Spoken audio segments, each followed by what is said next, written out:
Is this on? Is this working? Great. All right. Well, it is awesome to be at Don Tyson School of Innovation, and I just want to thank so many folks for making this happen.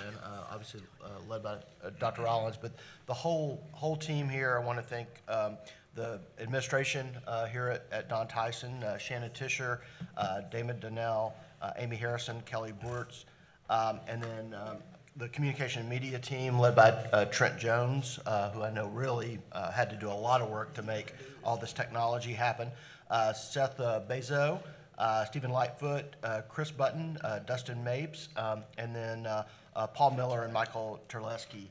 So really thank everybody here with the School of Innovation and with the district as a whole. Also want to thank Ms. McFetridge, who really helped think through the day and how we can see this school, which is truly innovative, literally and figuratively, while we're here today. And so we're going to, I'll tell you about that in just a minute. Also, of course, want to thank Ms. Wendell, who made all this happen as well, including our day tomorrow, which we're going to have a fairly long day in 2 districts tomorrow. So the great thing about this trip is rather than just seeing one district, we're really getting to see 3 different districts, 3 very different districts while we're in Northwest Arkansas. And so thanks to everybody for making that happen. We have a fairly manageable agenda. We purposefully have put off some things that could be put off to limit the amount of folks who needed to come to Northwest Arkansas. And it has gotten a little more manageable because we have lost an item this morning. There was on the first action item of the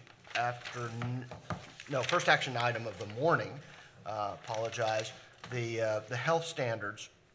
A portion of those did not get posted, and so because they did not get posted, and therefore we and the public did not get a chance to see those in advance, we're going to delay that to April. So expect to see those in their full form in April. I also wanted to let the board know that we do have some public comment that came in advance of the meeting, and so, according to our rules, because those 3 public comment, 2 of whom are going to be in person, 1 of whom will be in written form. Those are automatically on the agenda for 3 minutes, as according to our operating procedures. If anybody else wishes to add public comment, then we would consider a vote to add those. The other thing I want to note about the day is we are going to do a hard stop at noon today. So that we can get lunch, but also spend some time touring the school. And so, in fact, we will start the afternoon action agenda at 1:30. So we're going to take a little bit longer lunch break so we can see this school. I know students are going to be involved in that tour, and so I'm looking forward to that as well. So that's our game plan for the day. Everybody, any questions there? All right. So. On the change to the agenda, does anyone have any consent items that they would like to ask questions about? Anything? Ms. Hook? Is this on already? I think it picks you up automatically. Okay. That's dangerous, I know. Yes, I know, for me. I continue to be troubled on item number 3. Do you want me to comment now, or do you just want to, I don't really want to. Is that the only one you have? Yes. Okay. Any others? I had one quick question. I have a quick question on 5, but it may be one of those things. Ms. McLaughlin may be able to, you are here with that item. So I'm going to ask a quick question on 5 as well. So why don't we go to 3 first, Ms. Hook? Yes, it's troubling to me that since the co-ops are there to give training and reinforcement and those kinds of things, that we continue to hire people out of area, particularly in the special ed area. It's hard enough to know everything you need to know and give the kind of guidance you need to give for special ed in the classroom, but to be the one who's helping guide maybe a person out of area in a classroom, so if somebody can clarify or give me some help with that. I see heads nodding. Yep. I appreciate it. Ms. Jax is here, and we're glad you're here. Please forgive me. I have a little bit of laryngitis, but I'm fine. I did call about this one because I knew that it would be a question that State Board would have. And this is the ALE. This particular co-op runs an ALE for over the county, and this is an ALE teacher. So she's a teacher, so she's not someone providing services from the co-op. On that one is the Arch Ford one. Yes. and- She's a teacher in the ALE. Okay, But but the co-op runs the ALE. Okay, and do you have any idea why it said special ed? She's a special ed teacher for the ALE, in the ALE setting, alternative learning environment. Okay. And then the other one is a preschool teacher for this co-op. They run the pre-K program, and she's a preschool teacher. Okay. So Thanks. it's not the co-op Okay, specialist. I appreciate you anticipating the question. I did, thank you. Great. Ms. McLaughlin, and this may need to wait, may need to get information from others, but on the gifted and talented report, I was just curious how, obviously the change with Governor School's location for this upcoming year, if we had any updates on how applications were looking, any other updates on that issue? Number 4 or number 5? Number 5, I'm sorry. I don't have anything to Anybody- do with nobody gifted and had 4. talented. No, Oh, but fine. you said gifted and talented. Well, Miss McLaughlin's, I apologize. I'm so sorry. Never mind. I was looking at the wrong one. Okay. Is anybody here on gifted and talented this morning? No, Stacy Smith was going to be here, and when we found the glitch Okay. this morning, I said, don't drive up. Okay, So great. we can get whatever answers, though, you need, just like a- at the break, if Gina maybe could call or text. Okay. I was just curious. It was just a general question about, with that, significant change in Governor School, I was just curious how the planning was going and how the applications were looking for this coming summer. And if it's not possible to get that today, if we could just get an email report on that, it's nothing urgent. And I apologize, Ms. McLaughlin, for putting you on edge. All right. I'll entertain a motion to approve the consent agenda. So moved. Second? Motion by Ms. Dean, second by Ms. Zook. All in favor, say aye. Aye. Opposed, say same sign. All right. Okay, we now move down to the action agenda item number 2. Mr. Ballard is here for a flurry of charter authorizing panel decisions. Yep. Good morning. So we have item 2, which is just a consideration of charter authorizing panel decisions, summary information. The first subsection on that A is a consideration of the charter authorizing panel action on open enrollment charter school amendment to Capital City Lighthouse Charter School. On February 25th, 2019, representatives of Capital City Lighthouse appeared before the charter authorizing panel requesting an amendment to their charter. By unanimous vote, the panel approved the request. No request for the State Board of Education to review the decision made by the panel was submitted. The State Board may exercise a right of review and conduct a hearing on the charter authorizing panel's determination at the State Board's next meeting. All right. Any questions on this item to my right? All right, this is the Capital City Lighthouse. Any questions to my left? Ms. Hook? No, I was at the meeting, and basically there are 2 requests where instead of having K-12, they have K-8. And any student that's currently in the North Little Rock location who wants to continue to the high school, they will transport them to Jacksonville. Okay. Any other questions? All right. Everybody good? Okay. So the proper motion here is to review or to not review the charter authorizing panel's decision. I move to not review. Second. All right. Motion by Ms. Dean, second by Ms. Newton. All in favor, say aye. Aye. Opposed? All right. Unanimous. All right. Next up is the Exalt Academy amendment. All right. So on February 25th, 2019, representatives of Exalt Academy of Southwest Little Rock appeared before the charter authorizing panel requesting an amendment to their charter. By unanimous vote, the panel approved the request. No request for the State Board of Education to review the decision made by the panel was submitted. The State Board may exercise a right of review and conduct a hearing on the charter authorizing panel's determination at the next state board's meeting. All right. Any questions to my left? Any questions on this item or comments? Anything to my right? Okay. All right, I'll entertain a motion on this item to review or to not review. Move not to review. Second. Motion by Ms. Newton, second by Ms. Dean. All in favor, say aye. Aye. Opposed, same sign. Okay, thank you. Future School of Fort Smith. All right. So in the like time, the future School of Fort Smith also appeared on February 25th, 2019. By unanimous vote, the panel approved the request to their charter. There was no request for the State Board of Education to review the decision made by the panel submitted.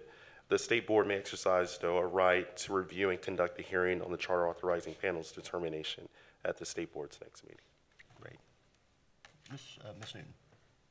It's not necessarily to do with this, but we've passed a lot of these waivers in the past on school start date, and I know there's a bill in the legislature that to change that. How would that affect the waivers that we've already passed?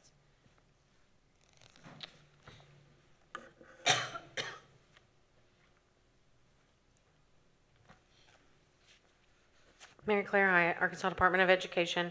So I think we're internally communicating on how we're going to deal with moving forward to make sure it happens in a more seamless transition process of how, when laws and rules change, how they'll impact waivers.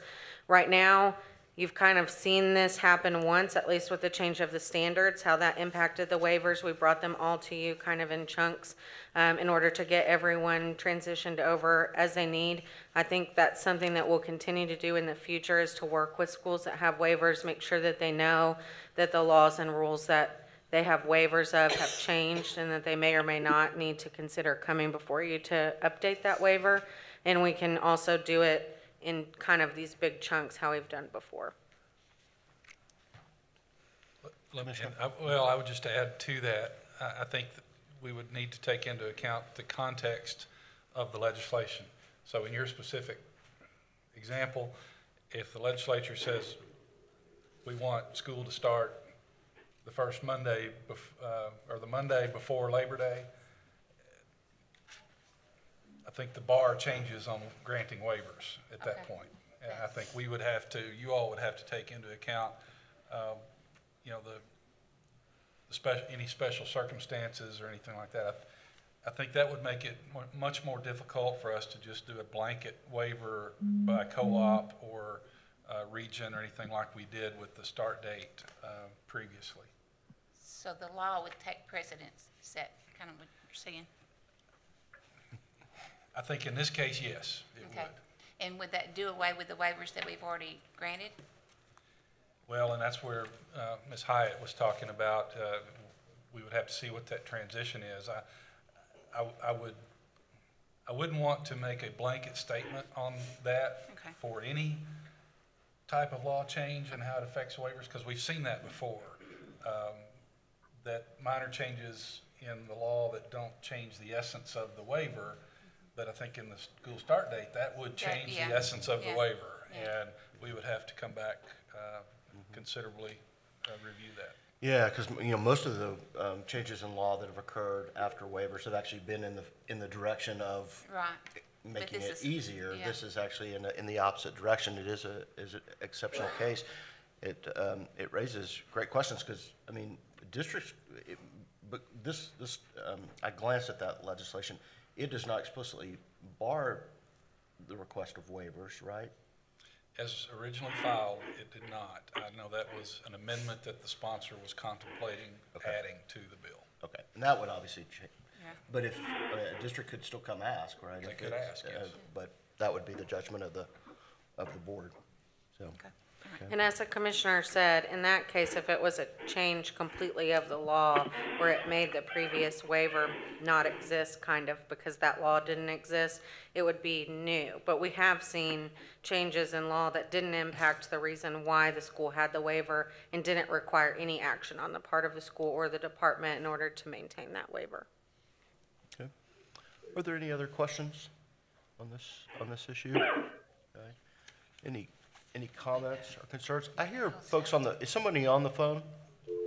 Oops. You hung up, Miss Dean. Well, they were. Okay. All right. Any other questions or comments? Okay.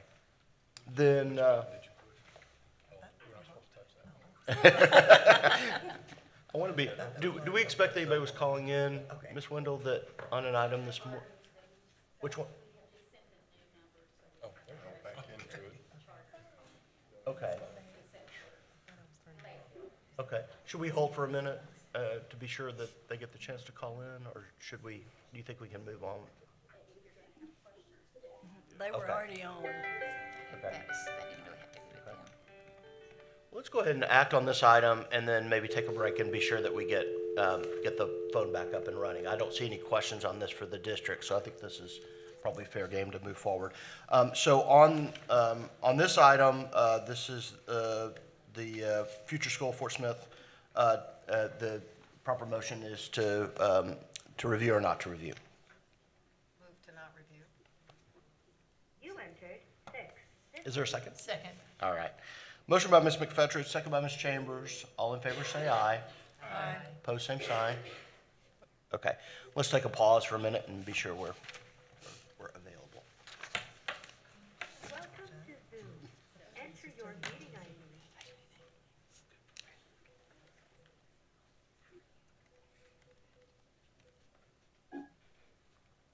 Enter your participant. Yeah, Lisa is here. Lisa's here. Hello? I I think we cut them off. So they may have They may have back to in. call back in. Hello? Do we need to call back in? Yeah, do we need to call back in? Hello? Hello? Nope. Hello. Yeah, this is Boyd from Future School. Oh, okay. Okay. We just passed your. You're good to go. We voted not to review. Any questions? You have about that?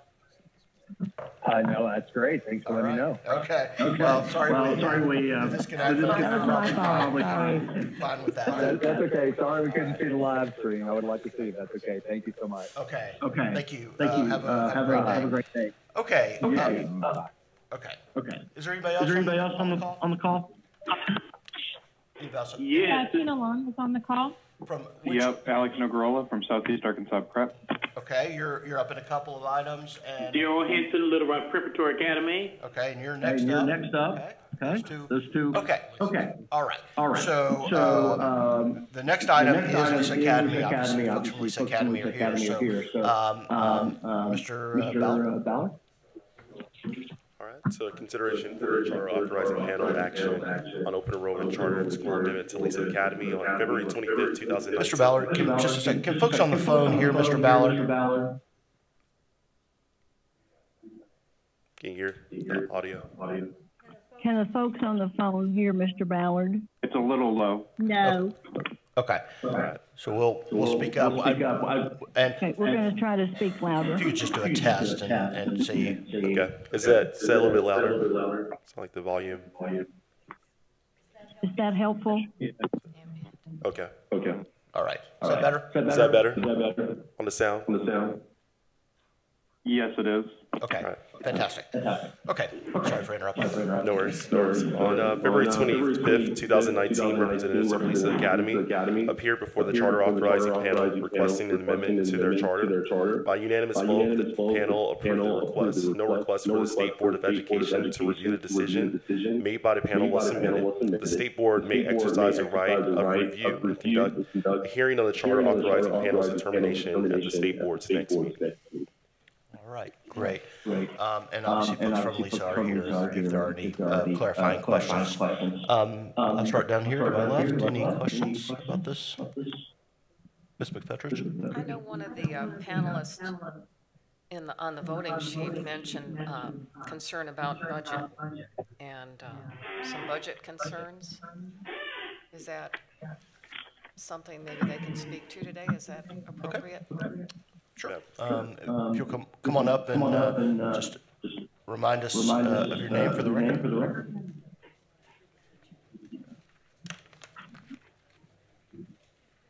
Welcome, and thanks for driving up this morning. Yeah. I'm Luann Baroni, Assistant Superintendent for Lisa Academy. Were there particular questions that you wanted answered about the budget? I think there were some questions about the staffing that we had projected in the budget at 29 teachers for the first year and 29 teachers for the second year. That was some of the discussion at the meeting. I know Ms. Zook was there. And the reason for that was that we were not going to have full classrooms the first year, so there was still room for growing the enrollment without increasing the staffing in that second year. I don't know if that's the question you have, but that was one of them discussed. The other was a question about an ELL staff member, and we plan to have a full-time staff member for that. So. Right. I think that's good. Okay. Any additional questions on this side? Ms. Hook or Dr. Hill?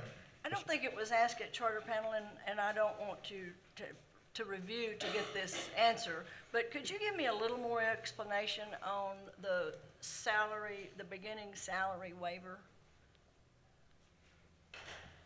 I'm not sure I understand your question. Okay, didn't you ask for a waiver on the salary? Did we? We didn't ask waiver. We have already, waiver, since Right. this I know academy it was opened. coming up to standard, but I Yeah. also know that the legislature and the governor has now signed a bill that an increase will be $1,000 to the base each of the next And 4 right now, years. we are currently, giving more than minimum salary. Minimum salary is Already? around 32 right now. Our minimum salary is 35. Okay. We have also bonus, it's around 36. So we are above the minimum salary, even we have the, waivers. Okay, that clarifies it. Thank you so much. Right.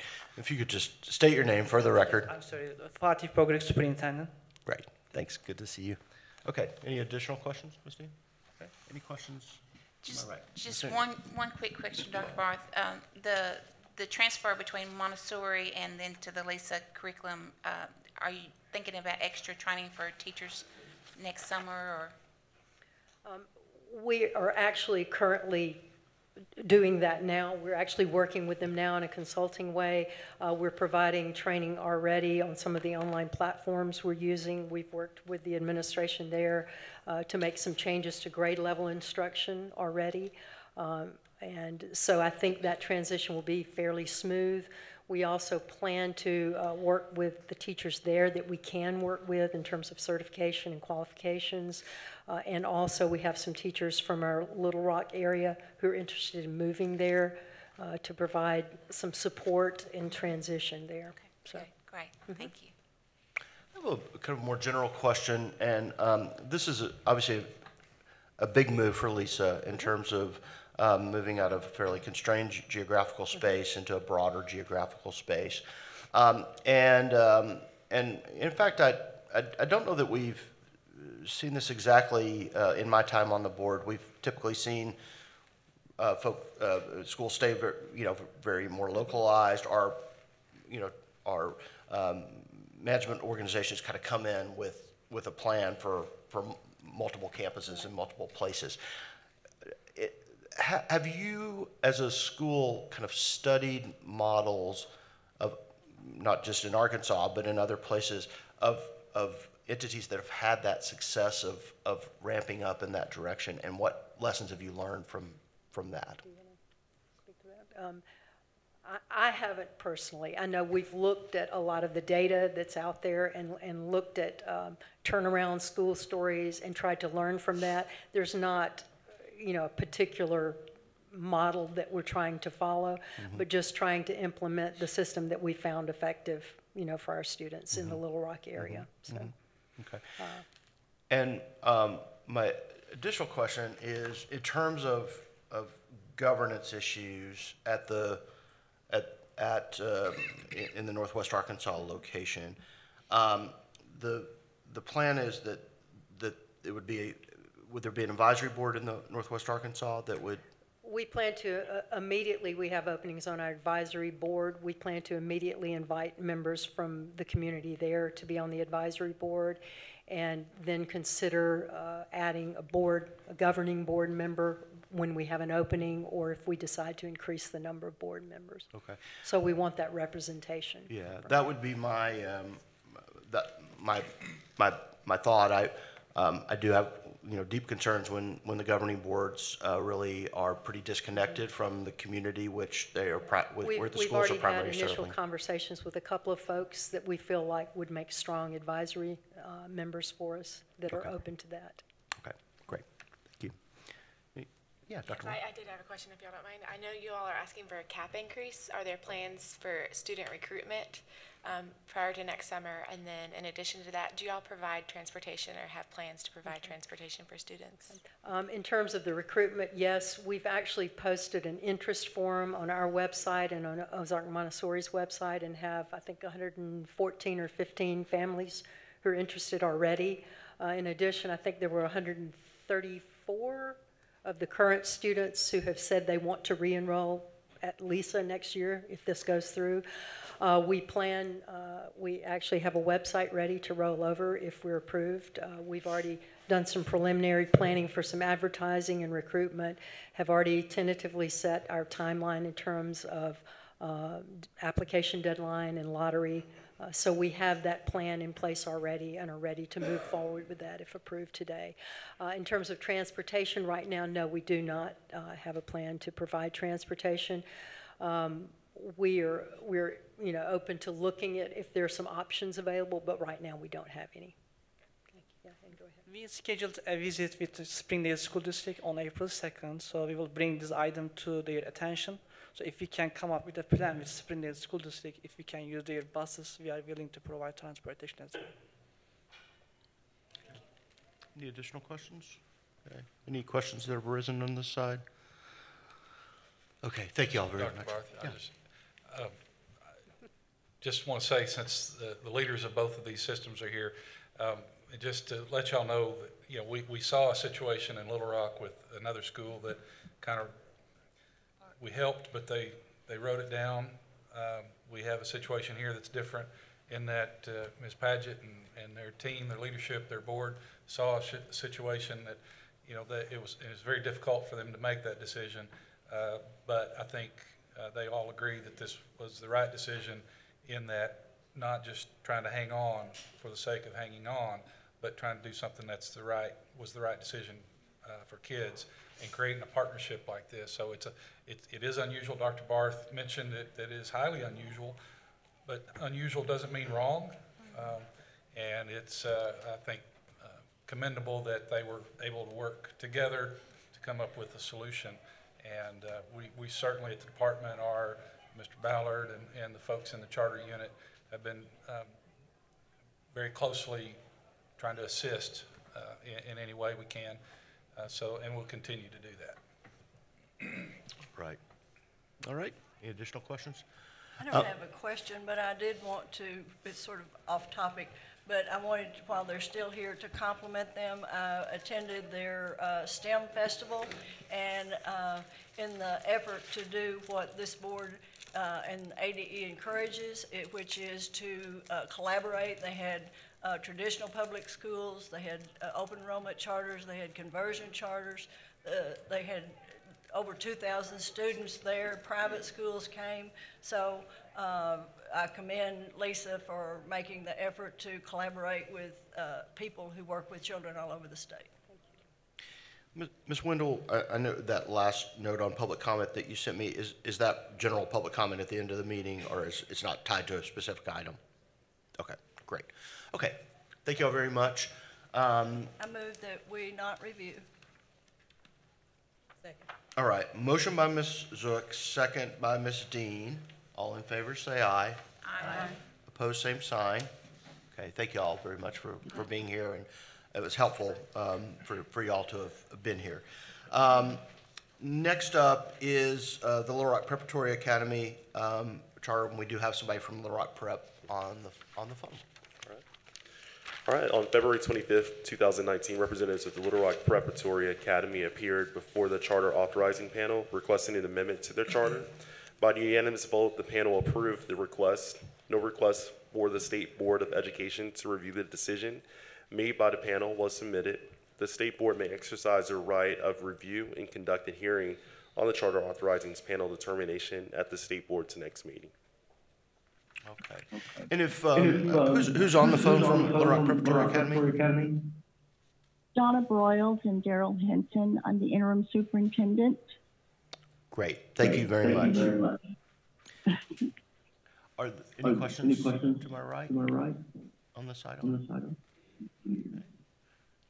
Ms. Chambers. This is where I had a question similar to Ms. Zook earlier about the minimum salary statute, and just a question about what the implications of that. Could you hear her? Could you hear her? I can't hear. Okay. Okay, the question is, what is your current minimum salary? Well, right now we have, it's our primary school, we pay associate teachers, those that don't have, it ranges between $30,000 and $39,000, depending on their experience. Our associate teachers usually start between $30,000 and $32,000, and our more experienced teachers usually go between $39,000 and $42,000. So we are reviewing the budget to get everything in alignment. Are they wanting to waive or change the base? I can't hear. So I'll follow up. So the question from Ms. Chambers was, are you looking to change the base salary? Yes, and that is something that we are looking right now for the next school year. And because we not only want to be in alignment with what Governor Hutchinson has passed, but we also, I think it's very important for our teachers to have that base salary. So yes, we are looking at that right now with our budget for next year. Ms. Chambers? It is in current review. Okay, and so you have a goal of raising it, is that correct? Yes, most definitely. Excellent. Thank you. All right. You answered Ms. Chambers' hand. Okay. Dr. Moore. Mr. Ballard, why is the waiver necessary then? So the question for those on the phone is why is this waiver necessary? Well, the waivers have always been in place, and I just took over in January. So we charter schools have always had the waivers for teacher salaries, but we want to make sure that we're not just following the waiver, that we are meeting the state minimum requirements. So right now the waiver is in place because it was already there. So does that answer that question, sir?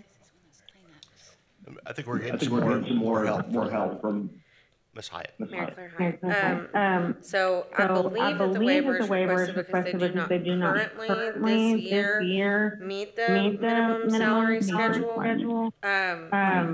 They have not had this waiver in the past, just to clarify. Other charter schools do have this waiver, most of them. Their current salary schedule doesn't meet the salary schedule in law, so they need it at least until they raise their salary to meet that. So it would be a new waiver for them because the current salary schedule doesn't meet the minimum salary schedule. In the new law. In the current law. Current law. Okay. In the current, right. I guess the similar question is, when the new law goes into effect, do we review the waivers from charters and from Act 1240? Will we? I think it will depend on the schools, whether they intend, once the law changes, to meet the new salary schedule or not. So I think we'll have to review it when that happens to decide how we'll move forward with that, because some may want to continue with their current waiver that may not even need to be changed just because the salary schedule is changing. And then others may want to not have the waiver anymore because they want to meet the minimum salary schedule. So it will kind of depend on, once everything is done, what it looks like, and then each individual school and how they kind of want to proceed.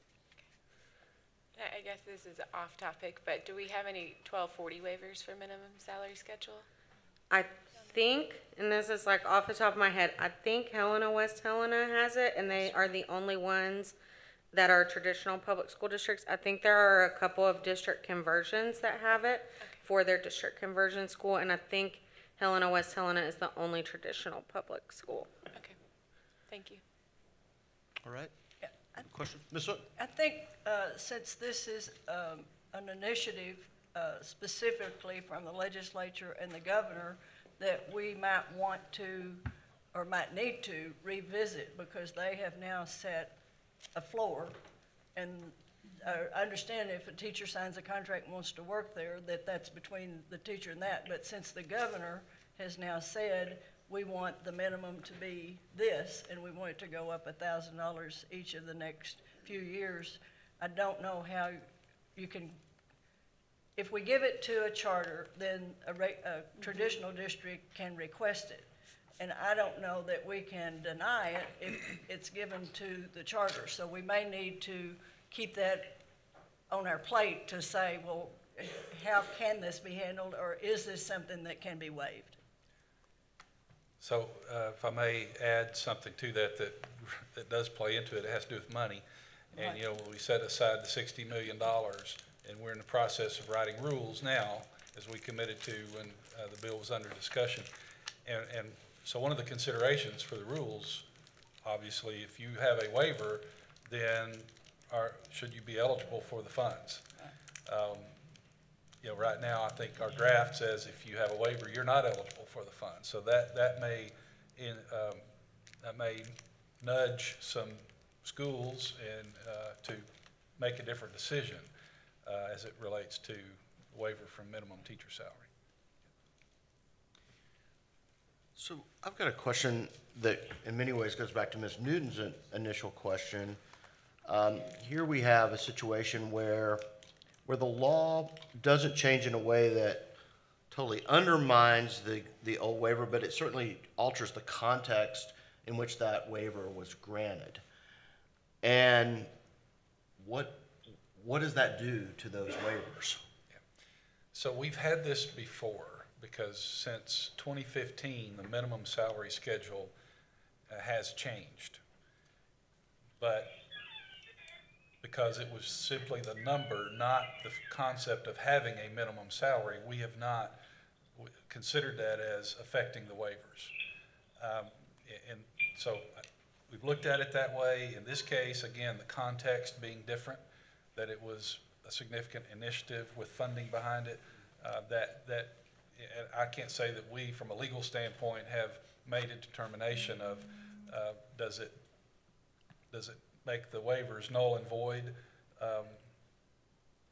But those are things we're still working through. I don't know, Mary Claire, if you want to add to that.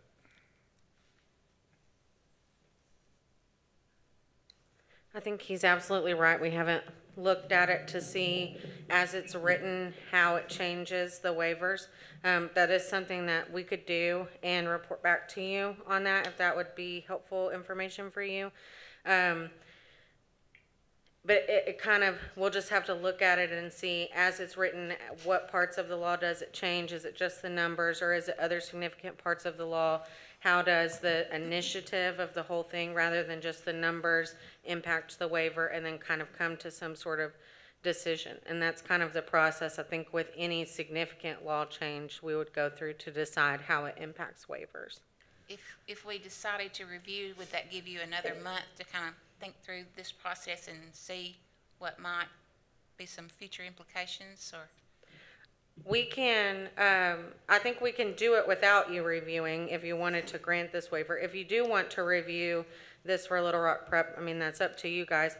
We can come back next month as the department and give you more information kind of on our, once we've had time to look at all of it. So Mary Claire, as it relates to... Just a second. Commissioner was about to say something, and we'll come to you. Yeah, so, and it may be the same, thing. I think there was a misunderstanding. We thought they had this waiver already. I thought it was a transition. And this is still, we're catching things in the transition. So this isn't something that's really prospective. It's trying to resolve a situation that we have found recently. Right. It's not a standards transition because it's the law, not a standard. But I do think that that entire standards transition process, we looked at all of the waivers kind of with a fine tooth comb to make sure everyone had fully effectuated waivers. And like many schools, they realized that they were missing waivers that they thought they had. Also with the new standards for accreditation monitoring tool, that's bringing to light issues that may not have been uncovered in such a timely way in the past. So I do think this is a situation where Little Rock Prep thought they had this waiver, didn't have the waiver, now are coming and requesting the waiver to avoid any type of standards issue. So they actually need it for this current school year? Yes, they need it for this school year because under the current minimum salary law, their minimum salary schedule does not meet the current law. And do we know for how many years? I know you're on the phone. For how many years they've been in conflict with? I can find out. That's fine. I don't have it right in front of me. But probably more than just this year. It's been a multi-year. So I don't think that they've had this waiver in the past. It's not a situation where they had it and lost it. So I don't know what their salary schedule has looked like in the past. I just can say that this year it doesn't meet without going back and reviewing their previous years. Okay. How many years was this waiver for? I'm going to punt that to Reggie. Okay. We know you're on the phone, but we're trying to get some clarifications before we come to you. Yeah, I would have to, I apologize. We're going to pull it up here in a second for you guys. Okay. I think once they get a waiver, it's until they're reviewed on a charter. Yeah. I'm pretty sure.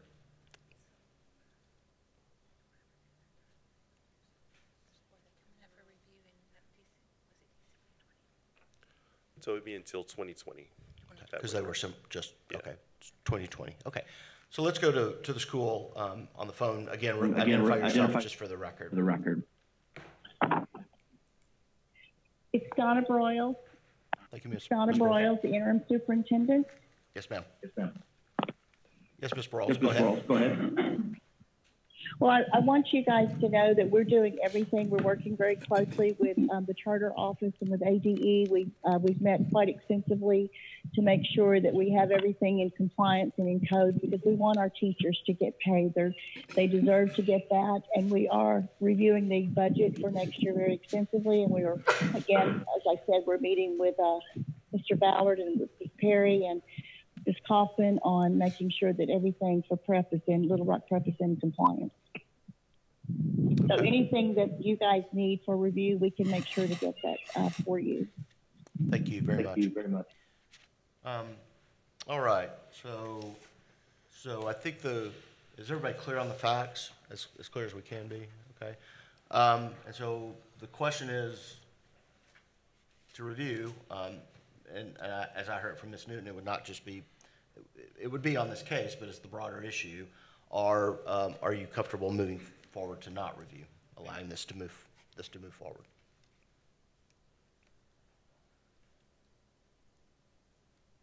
They actually need it for this year, though, don't they?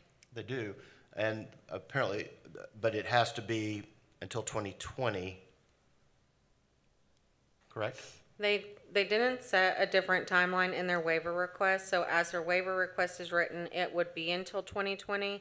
If that's something you might consider changing or asking them to change, then you would need to review it to make that, because today you can only vote to review or to not review. I move to review. Second. All right, motion by Ms. Newton, second by Ms. McFedridge. Any further discussion on this item? Okay, why don't we do a roll call on this?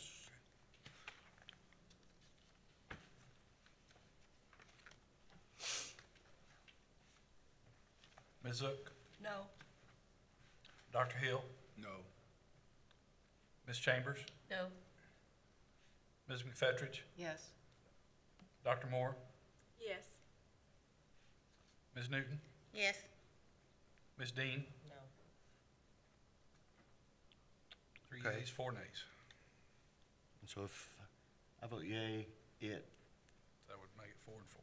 Right, and what would that do to the? It failed. Miss, I need a miss, Motion would fail.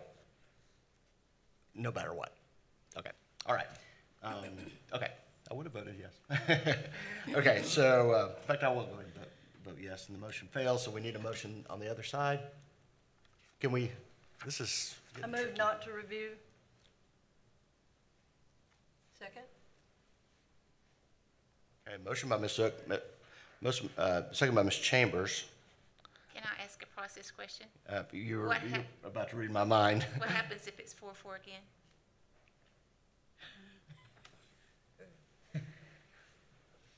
I don't know. Okay, good answer.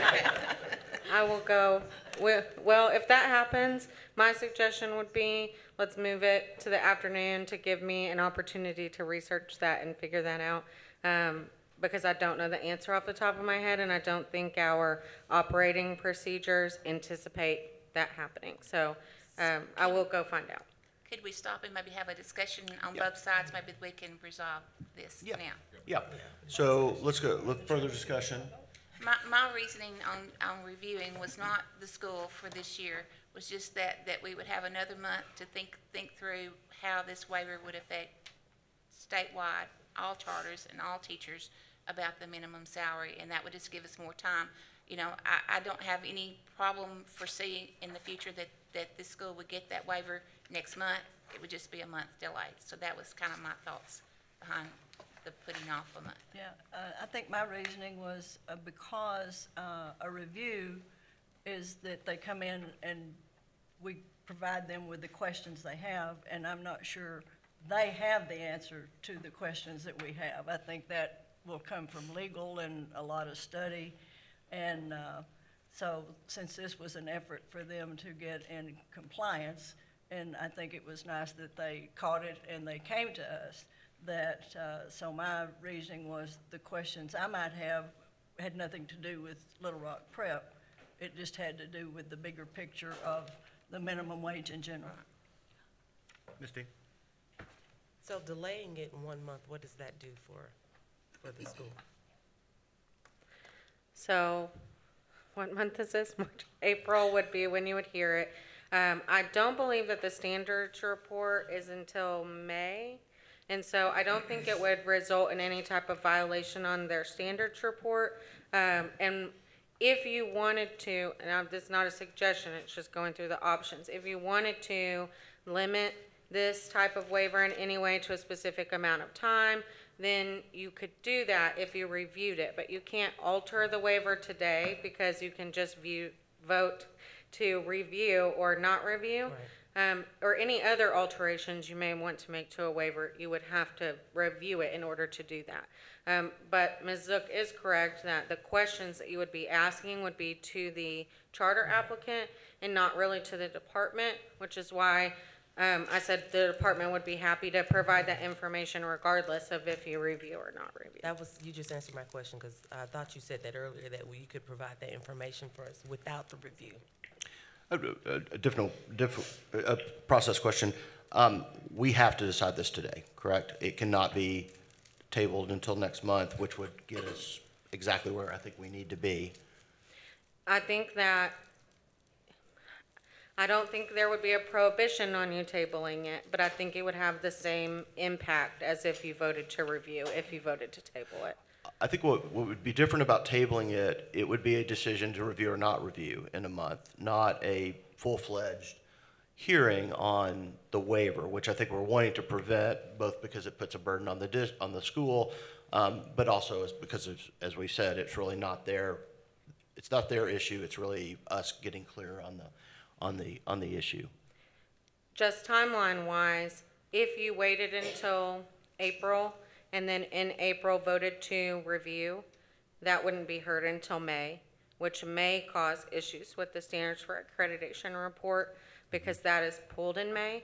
And that would only, I mean, if you voted to not review in April, that issue wouldn't come up. But if you did still vote to review in April, then come May, it may lead to issues on the standards for accreditation. Although it would be possible to have a special meeting if it was going to bump up against get them in trouble in terms of standards. Okay.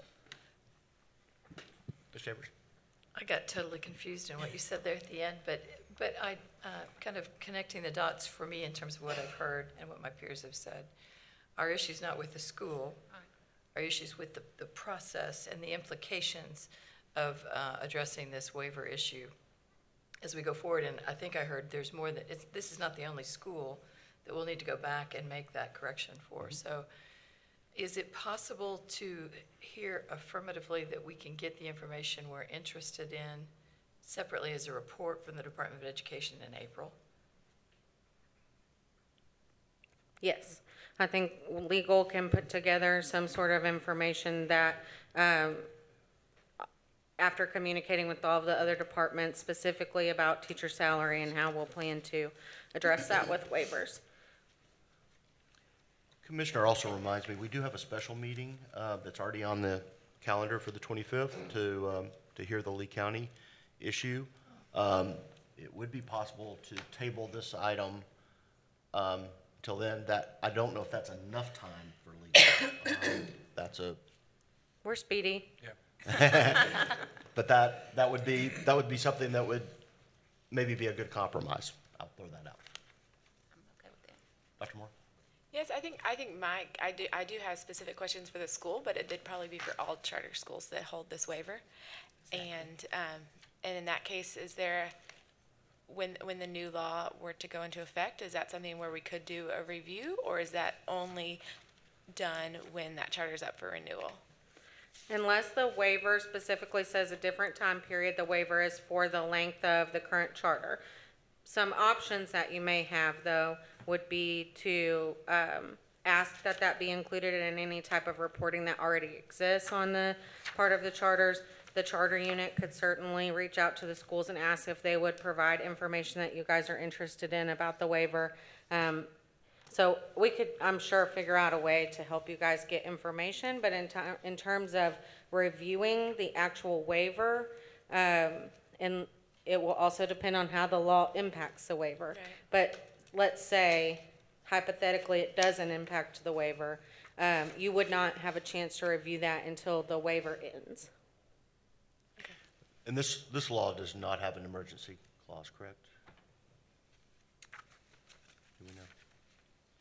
Correct. Okay. So we've got a little time. There is time. Yes. Yeah. Misty? Just a point of clarification. So if they're granted the waiver cannot be changed, and it is extended through 2020. That's correct. 1 year. Okay. It would expire, I think, June 30th, 2020. So they're up for renewal this year. We'll begin that renewal process, I think, in December. And so that's coming pretty quickly, but yeah. Okay. Yeah, I think my thought process was that this school, but to be fair, would want to be for all schools with the waiver to ask. I hear them saying they want to pay their teachers at the minimum or above, but they're not doing it. What are their barriers, and how can those barriers be overcome? So that was my reasoning to ask for a review. Okay. And I suspect that the different schools that have this waiver are going to want to know that anyway, because they're right now planning their 1920 budgets. Right. So the quicker legal can give that information, and you may have to work with Bureau of Legislative Affairs or the Governor's Office, or, this is probably an issue that the legislature didn't anticipate as a result of this law. So everybody's going to want to know, because they don't want to get a standards violation. They don't want to be on probation. And this law does have an emergency clause, but it's a July 1 emergency clause, not a more immediate one. Yes, yes, ma'am.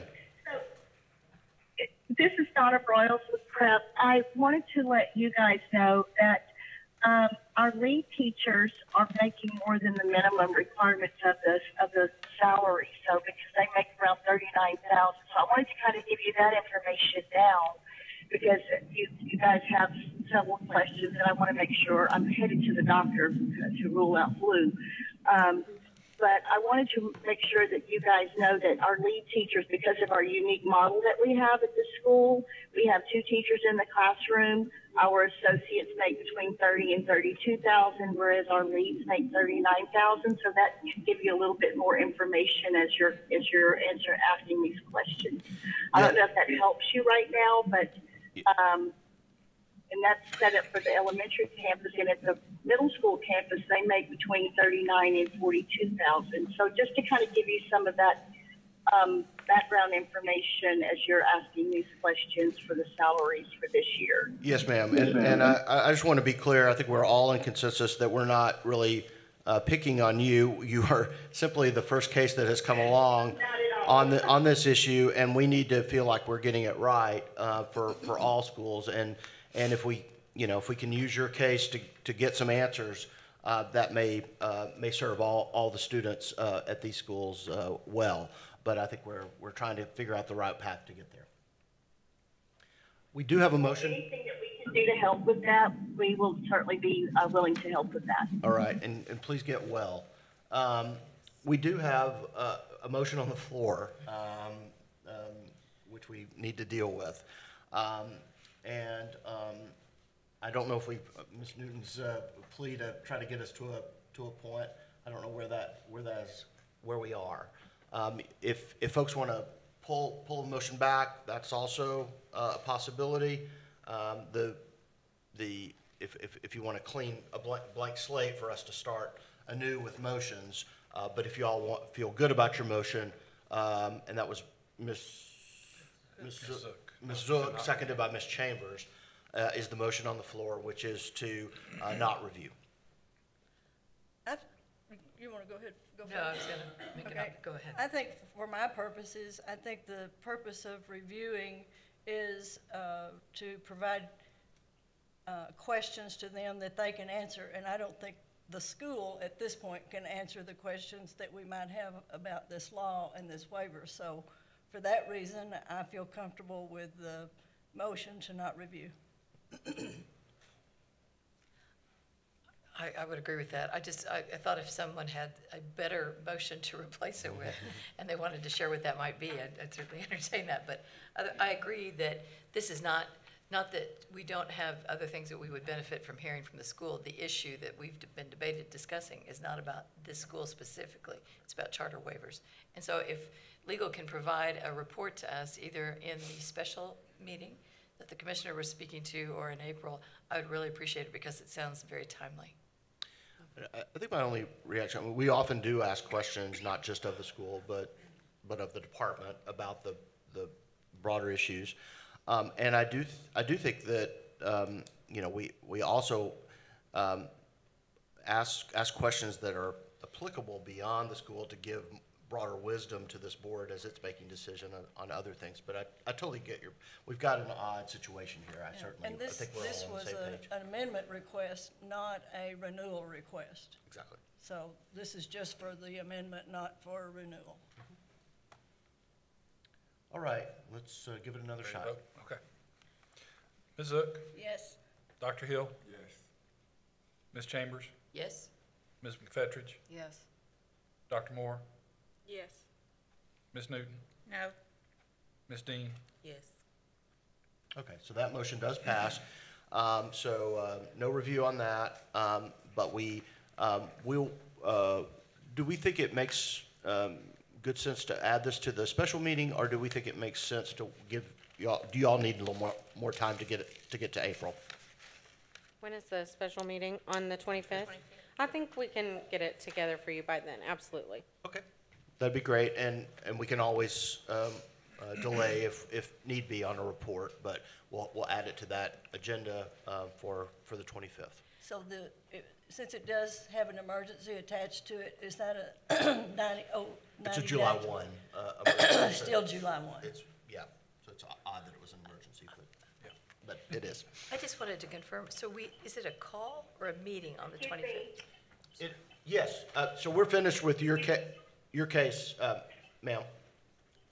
Okay, I just wanted to make sure there's not anything that I need to do in preparation for March 25th. That doesn't involve me, right? It does not. You might be interested affect you since you are a holder of that waiver as of now. And I think, Able to attend that? Yes, it's an open meeting. It'll be at the department in the auditorium 10:30. at 10:30 a.m. Definitely want to be here for that. Okay. Great. Thank you. Thank you so much for your questions. All right. And your time this morning. All right. Thank you, Ms. Morales. I think I have the general idea of the information you guys want, but if there's anything specific, other than what we've talked about today that you would like to know, if you will just let Gina or the commissioner or me or someone know so that I can make sure and have everything you want at the meeting. So do you have the question, is this new, with the new law, is the salary schedule waivable? Is that a word? That, I say that's a word. I use it, so I hope it's a word. Yes, and I will have all the questions that you asked today. I'll go back and look and make sure I have all those. But if you think of anything between now and then, I just want to make sure I get everything you guys need together. I do think that, and one reason I really did want to review this case, because I thought it would allow us to get our heads around the budget implications for schools like this. That was why I thought it was a good idea. But and if we can begin to get some handle on what the budget implications are, and I don't know that we need to look at every school, but maybe a handful, and maybe take the name off just so we can get a feel for how this actually plays out. Could play out at a couple of different charters that do hold these waivers. That would be really helpful, I think. We can have that ready for you. Ms. Chambers, you asked about the meeting on the 25th. Yes, I'm sorry. It will be on site, but we'll make provisions for you to call, for members to call in if they can't travel. Thank you. And is it a 2-hour meeting? It's 10:30. We think it will be a fairly compact meeting. But we can't make promises because it is a full hearing, right? So it could take a little while. There's some procedures that ensure that it's going to last a little while to give people time. Okay, thank you. Is that good? All right, questions? Okay, looks good. You need to take a break? Everybody good? Is Southeast on the phone? They are on the phone. Why don't we get through them and then we'll take a quick break since we're running a little ahead. So we are down. Excuse me, who's that? Exalt Education. We are actually done with you. We did not review. I think that, I'm sorry. Good to hear your voice. But we're past you on the agenda, and yours was passed without any questions. Great, I appreciate it. Thank you very much. Good. Take care. Take care. Okay, so we are down to Southwest Arkansas Prep. Could we get, who's on the phone from Southeast? Alex Nogarola, Superintendent Principal. Great, thank you very much. Thank you very much, Ballard. Mr. Ballard. So on February 25th, 2019, representatives of Southeast Arkansas Preparatory High School appeared before the charter authorizing panel requesting an amendment to their charter. By unanimous vote, the panel approved the request. No request for the State Board of Education to review the decision by the panel was submitted. The State Board may exercise a right of review and conduct a hearing on the charter authorizing panel's determination at the State Board's next meeting. Right. Am I right? And are there any Are questions? there any questions? On this case? Okay. Any questions over here? Ms. Hook? This may go into the kind of questions we would cover in a review because of the way they're wanting to do the guidance counselor and this is their first year in existence, so we don't have any data as far as, unless they have some interim data. They may have did y'all give the MAP or the ACT Aspire interim? We did not use the ACT Aspire interims, but we did contract out to use math assessments for summer, winter, and spring. Did you use them this year? Yes, ma'am. Okay, so you do have that data? I do have some map data that I could share. Yes, ma'am. Okay. That was the only question I had before we decided to review or not. Okay. All right. Ms. McFetrich? So are these new waivers? I get a little confused. Okay. I'm sorry, I couldn't hear that. I think legal's about to answer. The question was whether these are new waivers. Yes, and I will just clarify a little bit. I have worked with Southeast Arkansas Prep really closely on this amendment request. When they had their original charter, they had a different school leader who's not at the school anymore. Alex is now the new school leader. And they were missing several key components that they needed in order to continue operating how they had been operating. I think it was the idea that all of those waivers were in place when the previous school leader was there.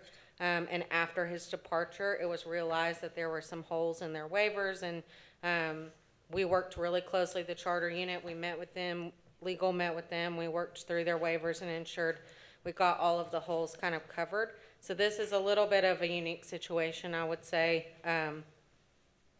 given the background. Ms. McFetrich? I'm just a little uneasy about the guidance counselor waiver. Yes. I have a real concern about that. With the age of the student, the needs of the students, just a real strong concern. So I would really like us to review this. All right. Do you need an answer to anything today, or you just feel that you want to pull? Nothing could be you could not be remedied. Your answers you couldn't get the answers you need today. Well, when you look at they, as a small school, and I understand that, they have 88 students, but they're splitting the role of a guidance counselor among different people to do different tasks. And I have a concern that these people are actually trained to really work with students maybe in a health crisis or anything like that. So to me, 88 students is quite a few students that really could use a true guidance counselor with the training that they have. Okay. I'll see if there are any other questions. I'll come up, I hear a motion that you're ready to go with, but let's see if there are any other questions.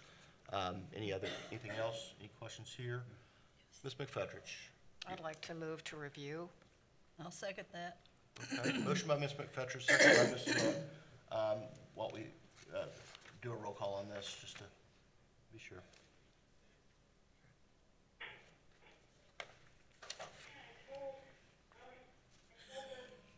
Dr. Hill? Yes. Ms. Chambers? Yes. Ms. McFetrich? Yes. Dr. Moore? Yes.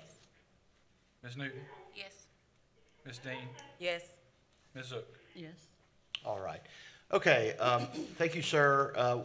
You will be on the agenda for the April meeting for a review, obviously. Obviously, the department will be in conversation with you about that process. Do we have to give the questions today? Yes, we do need to go around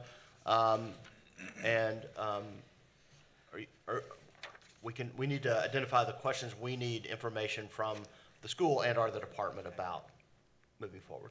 I think I'd just like more detail on how they're going to handle the student guidance counselor issue, or waiver, excuse me.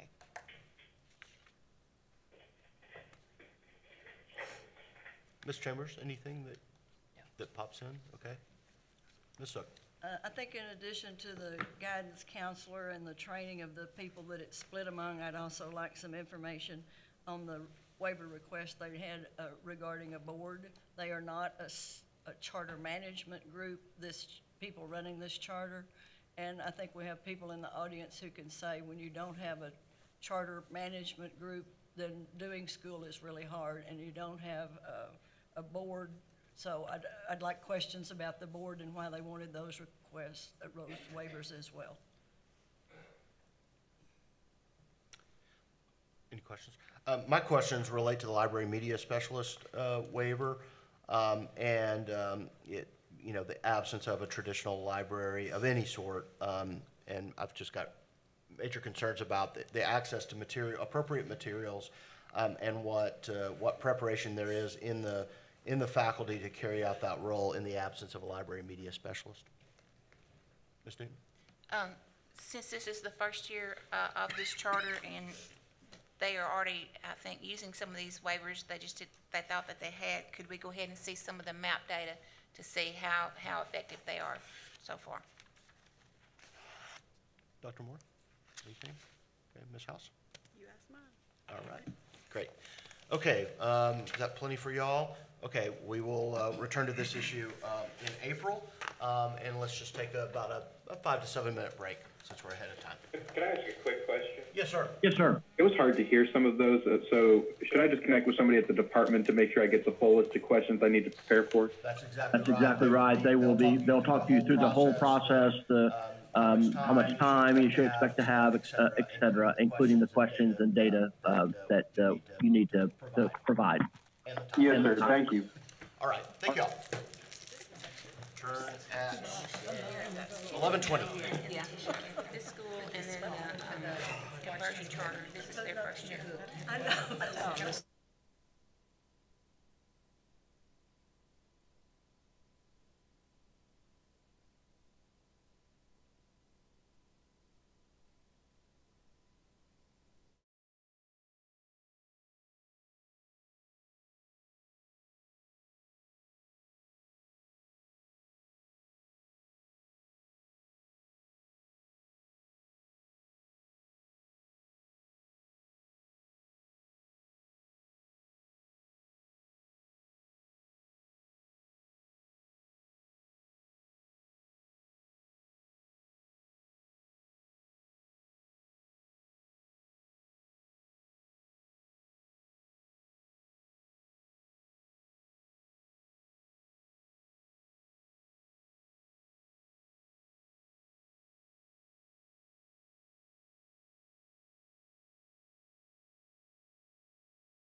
message. This came to me through the Facebook private message. So if I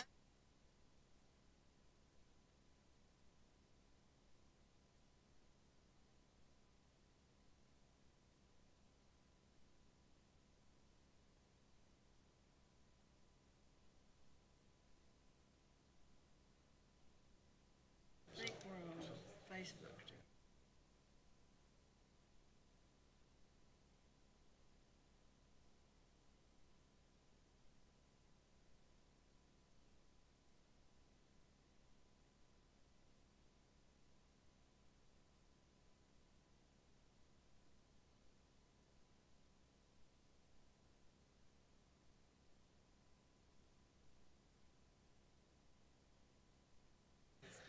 All right, welcome back, everyone. And I failed to mention at the start, Mr. Williamson is unable to be here this month, but he will be at our next meeting.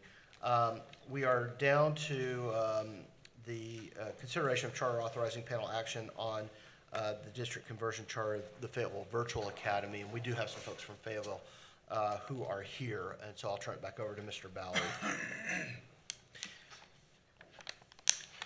All right. On February 25th, 2019, representatives of Fayetteville Virtual Academy appeared before the charter authorizing panel requesting an amendment to their charter. By unanimous vote, the panel approved the request. No request to the State Board of Education to review their decision made by the panel was submitted. The State Board may exercise the right of review and conduct a hearing on the charter authorizing panel's determination at the State Board's next meeting. Are there any questions to my right or comments on this case? Okay, any questions or comments over here? All right, sorry you drove up for this, but I will entertain a motion to review or to not review. I move to not review. Second? All right, all those in favor say aye. Aye. Opposed, same sign. All right, congratulations. That was, the motion was made by Ms. Dean, the second was by Me. Ms. Chambers. I apologize, I failed. I'm usually pretty good, but I failed. Okay, we are down to the Polk County Virtual Academy. I think we do have somebody from Polk County on the phone. Who is that? Ask him again. I had it turned on. So, who's on the phone from Polk County Virtual Academy? Okay. Okay. Let's see if we can get them on. I hate to call again.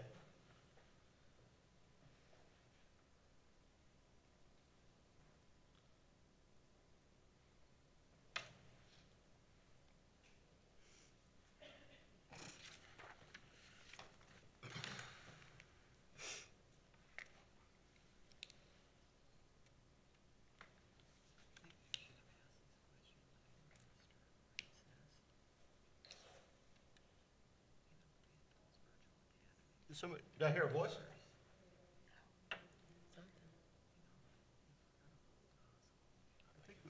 I think it's on.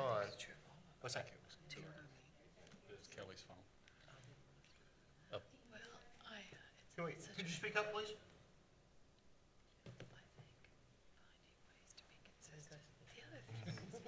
I wonder if they're on mute. They may have. Perfect. You are. There we go. We can hear you very, very well now. Can you hear me okay? Can you hear me okay? Yes, I can. Okay, and please let us know if you can't hear any of the microphones. I'll turn it over to Mr. Ballard. We're on your case, the Polk County Virtual Academy case. Okay. All right, on February 25th, 2019, representatives of Polk County Virtual Academy appeared before the charter authorizing panel requesting an amendment to the charter. By unanimous vote, the panel approved the request. No request for the State Board of Education to review the decision made by the panel was submitted. The State Board may exercise a right of review and conduct a hearing of the charter authorizing panel's determination at the State Board's next meeting. Okay. Are there any questions to my left? Are there any questions to my right? Okay. I'll entertain a motion to review or to not review this decision? Move not to review. Second. Motion by Ms. Excuse me, ma'am? Nothing. I'm sorry. Okay. All right. Motion by Ms. Newton, second by Ms. Dean. All those in favor say aye. Aye. Opposed, same sign. Congratulations. We didn't have any questions after all. So we Okay. appreciate Thank you so much. taking time. Taking time, okay. Okay, we are close to lunch. One question is, do we want to go ahead and tackle the last couple of items to get Mr. Ballard and Ms. Hyatt a little freedom? Do we want to, does that sound good? Okay, if there are no objections, we'll go down to item 2 in the afternoon. And these are a variety of other amendments. These are things we've seen before that apply to a lot of charters. And so I will turn it over to Mr. Ballard. All right. Item 2 is a consideration of the charter authorizing panel action on the charter schools amendments, class size and teaching load rules. On October 29, 2018, new ADE rules governing class size and teaching load became effective, necessitating charter schools holding the waiver of the standards or accreditation, section 1-8.6, obtain a waiver of new rules to fully effectuate the waiver topic. On February 25, 2019, 88 staff appeared before the panel to request an approval of these waivers on behalf of several charter schools. By unanimous vote, the panel approved the request. No request for the State Board of Education to review the decisions made by the panel was submitted. The State Board may exercise the right of review and conduct a hearing on the charter authorizing panel's determination at the State Board's next meeting. Okay. And so we have several dozen charter schools that are affected by this. These are affected by some changes elsewhere in our rules. Any questions to the right? Any questions? Ms. Zook? Yes. I think because the more we have experience on the board and the more we learn about what is important and the fact that we know that the majority of our schools are not doing all that well when it comes to at least the achievement, some of them not doing that well even with regard to growth. I would like to see some objective quantitative data that says that these waivers are in fact helping with academic performance and growth or vice versa. And some have had it long enough that we actually could compare them to people who don't have it and with like populations to see if we're giving a waiver, but in fact it's not improving growth or achievement. And I think maybe it's okay with isolated teachers in certain subjects to provide waivers, but then when you get a substitute in, and you know, what effect does that have? Because as we know, we have chronic absenteeism with teachers in some districts in the state. So I'm not comfortable doing blanket waivers, particularly in districts that could provide us some quantitative data. When we started this process, we did not have the kind of ability we do now to look at pure data, objective data, and now we do. And so I think that at the very least, the schools would need to give us, or give me, some additional information before I feel comfortable with a positive vote on this. You're warming my heart, Ms. Zook. But I don't know what we do with that. Well, I just was going to clarify one thing. So the rules that are now the ADE rules governing class size and teaching load, that information all used to be in the standards for accreditation and was pulled out of the standards for accreditation and put into its own rule. So all of these schools and the ones that are on the next agenda item for the 1240s, which is the exact same thing but for 1240s, they all had waivers of this exact thing under the standards for accreditation, And this is just the final piece of that standards for accreditation transition process, because we couldn't transition them to a new standard for accreditation because it was pulled out and put in its own rule. So these schools, these are not new waivers for these schools, so I just wanted to make sure that was clear. Yes. And it's just for schools that had it, so they can continue it for the same length of time they're originally approved for it. So we're not changing any of that, we're just making it the new title of the waiver. Right, I was aware of that, but thank you for the clarification. And I know that there is, I don't know if it's passed or not, Commissioner Elver at the legislature right now, some new things they're trying to pass about class size, and I don't know exactly what that law reads or what its implications are. So I guess my point is, maybe just a point of privilege, is when I voted for 1240 waivers, or when the charter, before, I haven't ever been on the charter panel, but before the board was the charter panel.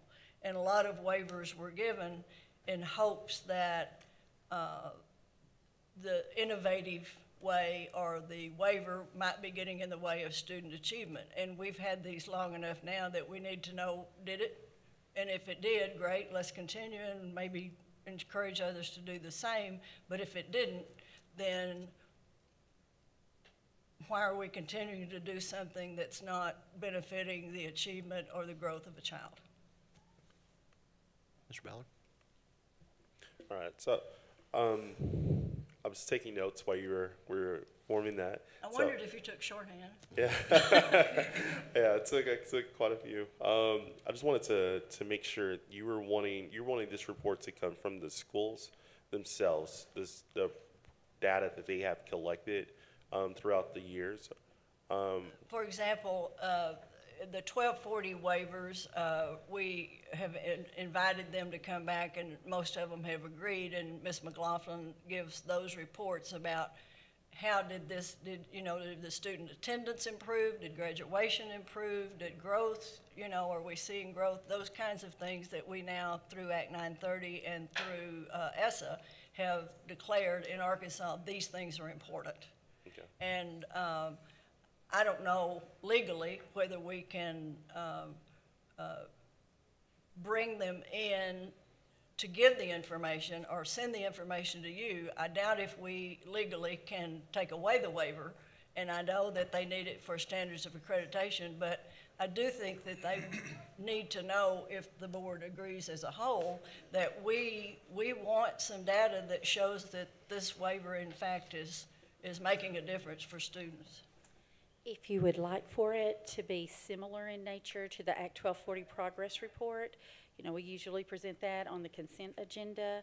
And of course, if you have questions, then I make sure that everyone is either here or they call in. We could do some. Right now, that report is focused on student achievement, school growth, how it's impacting the students and the staff of the district. I can go more specific if we want to be specific to graduation rate or really whatever is your discretion as far as if we need to make changes to that report. But if you like that report, then we could probably make that happen. Yeah, and just so that we have, they would, or at least from my point of view, that they would at least know, is this making a difference? And maybe they haven't looked at their own data, so they don't know if it's making a difference. They have it, they go with it, and they have school, and doing school is hard, and you get caught up in day to day.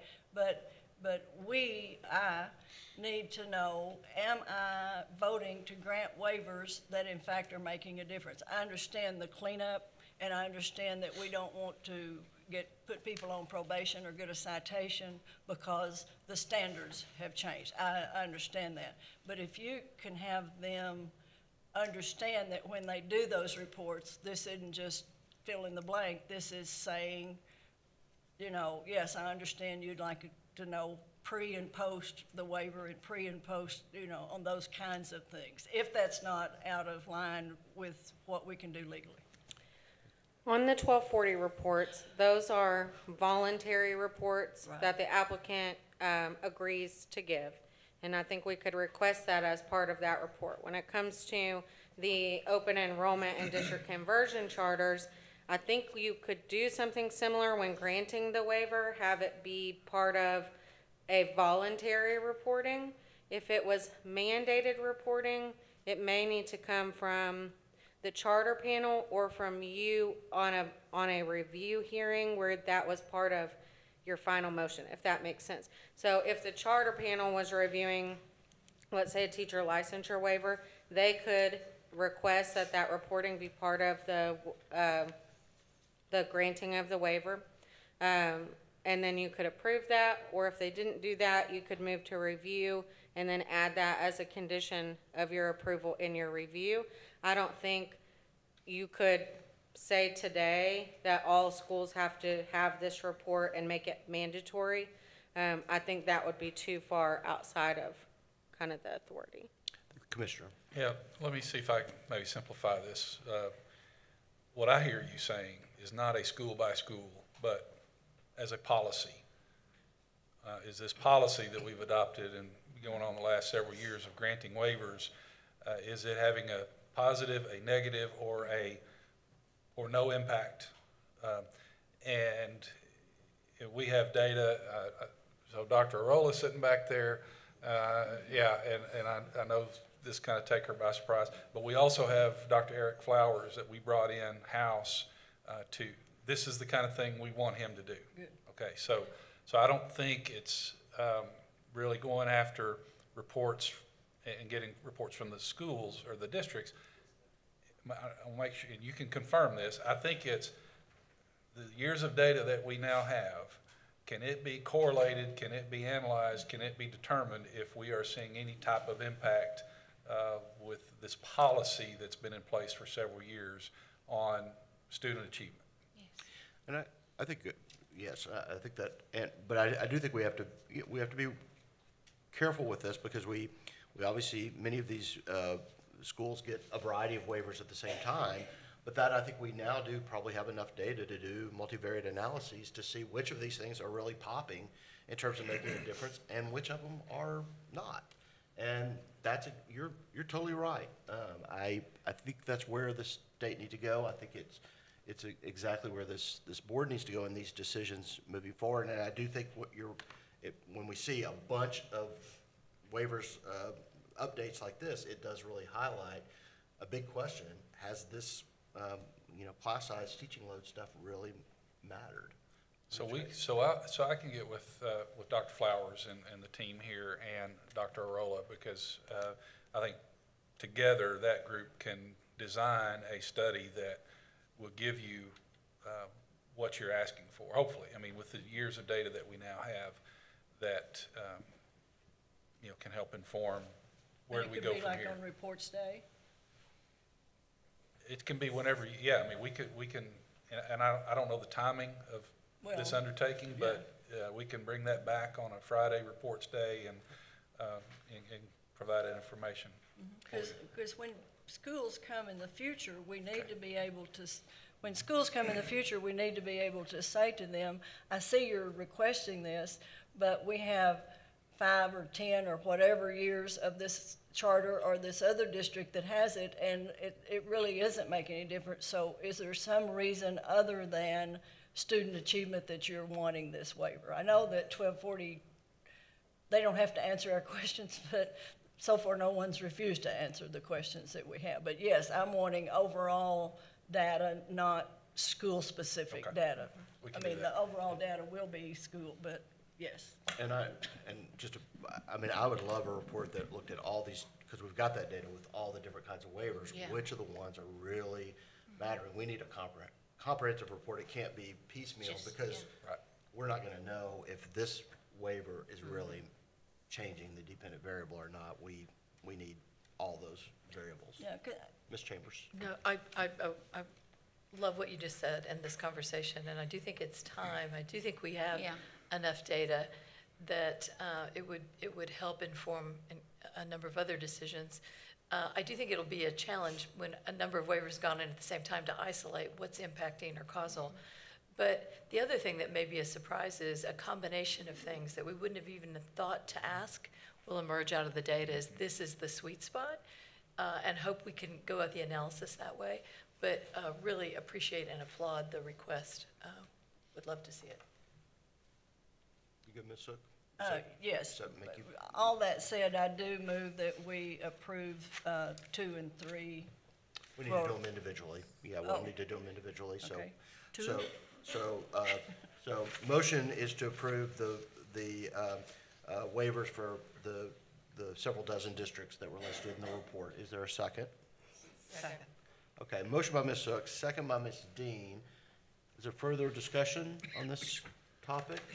Okay, all those in favor say aye. Aye. Opposed, same sign. And let's go ahead and do 3. And I think we have an addition to the list on this item. Before Reggie introduces, there was one school that has one single Act 1240 waiver transition that was omitted from the spreadsheet that was uploaded on the agenda. And so I've got copies for you guys that I'll pass out while Reggie's talking, which is just the one that was omitted. Great.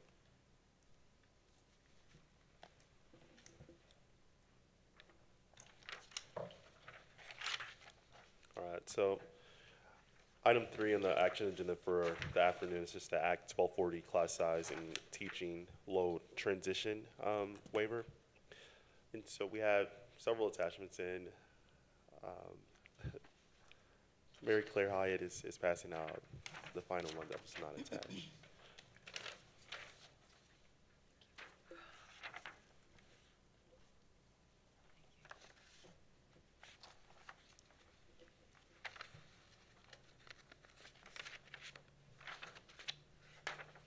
Okay. Good. Okay, so very similar to the previous item, but these are the 1240 version of that, plus Malvern. Any questions or comments? Okay, then I'll entertain a motion on this item. Move to approve. Second. Motion by Ms. Newton, second by Ms. Chambers. All those in favor say aye. Aye. Opposed, same sign. Okay, we're good. So lunch is here, but Fort Smith is also here. And we could actually get done with this item and get. Some of the Fort Smith folks are here, but not the district. I mean, okay, they're not gonna arrive till 12. Okay, so it's time, we need to take a break. And so that everybody will come, we'll try to be back, we'll be back between 1:15 and 1:30. How about we say that? We won't start before 1:15. And then take public comment after that. And we will take public comment after that as well. So that gives us a little more flexibility this afternoon, but still get us finished early. So we will return to this room at 1:15. Awesome. Are you coming tomorrow to the schools, or are you going to go back? All right, we're following.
amazing facility, but amazing students. This was really inspiring visit, so we really appreciate you taking the time to make it happen. So thank you very much.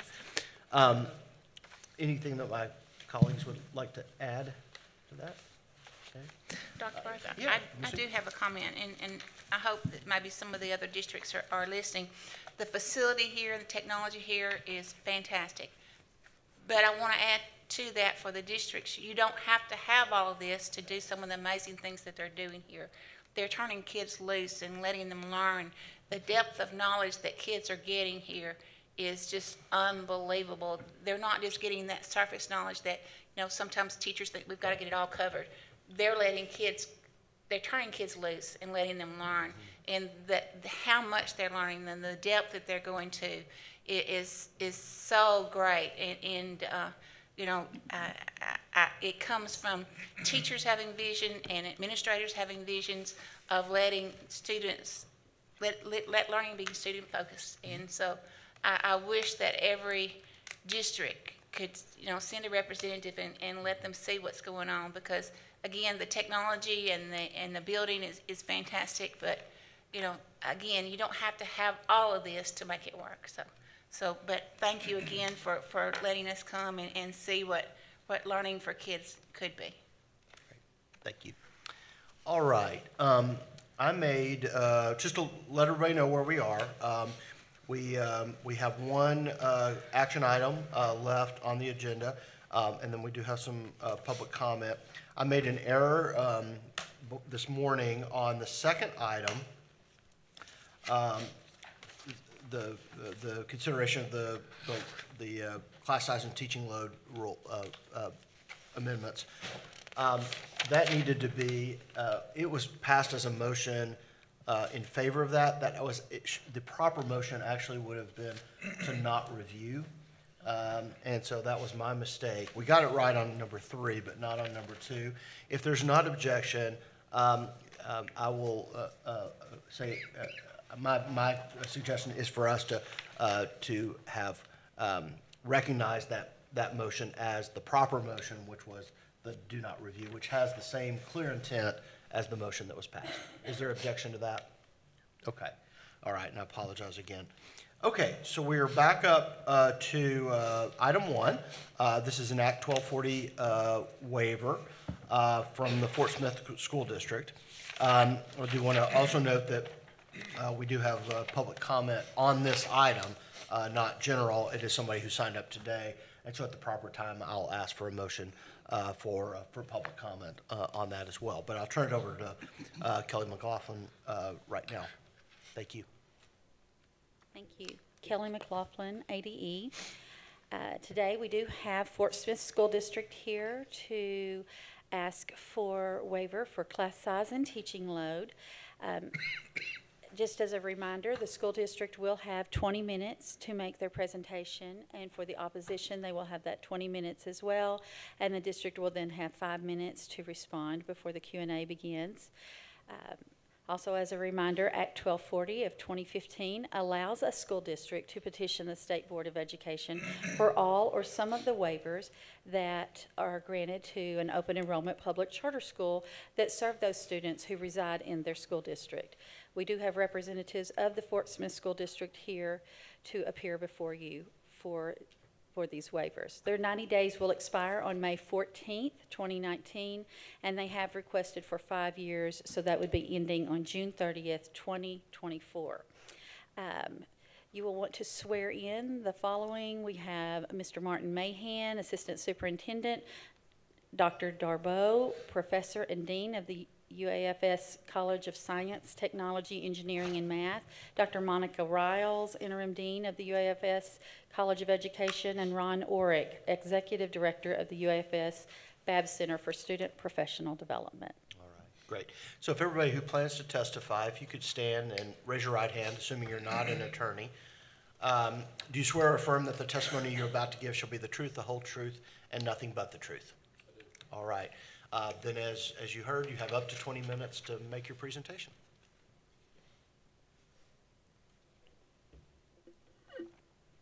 First of all, good afternoon, Commissioner Key and members of the State Board of Education. As mentioned, my name's Marty Mahan. I'm Assistant Superintendent for Human Resources and Campus Support at Fort Smith School District. And I'm pretty excited to be here today with this initiative that I've worked out with a collaborative group from the University of Arkansas Fort Smith. And from UA Fort Smith, I have Dr. Riley, who's been introduced, and Mr. Orr. Unfortunately, Dr. Darboe had another commitment, couldn't make it today. Also, all of you have received a package. Just want to kind of go over what's in that package. You should have a letter of support from our superintendent, Dr. Doug Brubaker. And within that letter of support, you will find quotations of support from some of our board members. Also in the package, you'll have a letter from Dr. Darboe, who couldn't make it, but he has a letter of support from the University of Arkansas as the dean of the STEM program there. Also, you'll have a letter of explanation from myself, and in that letter, you will find quotes of support from teachers that have either worked with novice teachers as a mentor teacher or had experience with what we traditionally call student teaching semester-long positions. They have experience in both of those areas. There is also an email exchange from Arkansas State Teachers Association with our superintendent there. And there's also a very recent article from Talk Business about our school board meeting Monday night, which we talked about this particular initiative. So you'll have all that information there in front of you for your review. This kind of started a couple of years ago. Actually, I attended an Arkansas Department of Ed meeting through ARCASPA, which is an organization for human resources, and the topic of how do we retain and recruit teachers, young people, to the profession of teaching. And we were bouncing a lot of ideas around, and I just mentioned, you know, a lot of professions that people look up to that they are selecting over teaching careers have internships that have some form of compensation. And so from that idea, I went back to Fort Smith, and we have met on a regular basis with UA Fort Smith in lots of different avenues. And one of the avenues is in teaching in the College of Education, and met with Dr. Riley at UAFS and mentioned the fact that I had brought up, is there a model out there that we can look at where we can compensate intern teachers and maybe make the profession more attractive and maybe make it more of an incentive, and also to help with economics with a fourth-year student in college, maybe touch on student loan issues and provide a livable wage. And at that point, Dr. Riley took off with that and actually went and created a committee of people. First of all, she met with Dr. Brubaker to get his support to create a committee of people. And with his support, she went out and created a committee that included UA Fort Smith staff members, included Fort Smith Public Schools staff members, and included a couple of students from the University of Arkansas College of Education that are about to be interns or have gone through the process of interning or student teaching, I should say. As a collaborative team, Fort Smith, UA Fort Smith, and the students met several times over about a year period. And we also looked at, through the information that Dr. Riley provided, we looked at a model out of the University of West Georgia. And in this model, they had compensated some intern teachers over a 5-year period. And I believe, I think it was over 30 interns, 34, 35, around that area. They retained all of those interns with this paid model except for one over that 5-year period, which is pretty neat practice. So we looked at ways we could replicate that model with a cooperative with UA Fort Smith in our own district. So what we have looked at is, first of all, identify a highly effective mentor teacher, and I'll just use grade 3 as an example. This model really will work very well K-6. But in a building, we have 19 elementary schools, but in a building where there's more than one third grade teacher, you have, let's just say we have 3 third grade teachers. So you take a highly effective mentor teacher that's already one of our staff members in the 3rd grade. We have an open position in 3rd grade that's yet to be filled. So we take the highly effective mentor supervising teacher out of his or her role as teacher. We hire an intern teacher from UA Fort Smith for a year-long internship. They don't do the semester-long student teaching, but they hire from the beginning. They participate in professional development. They have the experience of opening the school. They have the experience of the holidays. They have the experience of the lulls in the profession. And they have the experience of closing the school with the support of a highly effective intern that gives them in-time support and resources. But at the same time, when you've pulled this highly effective novice or mentor supervising teacher, we fill that position with an intern from UA Fort Smith for a full year as well.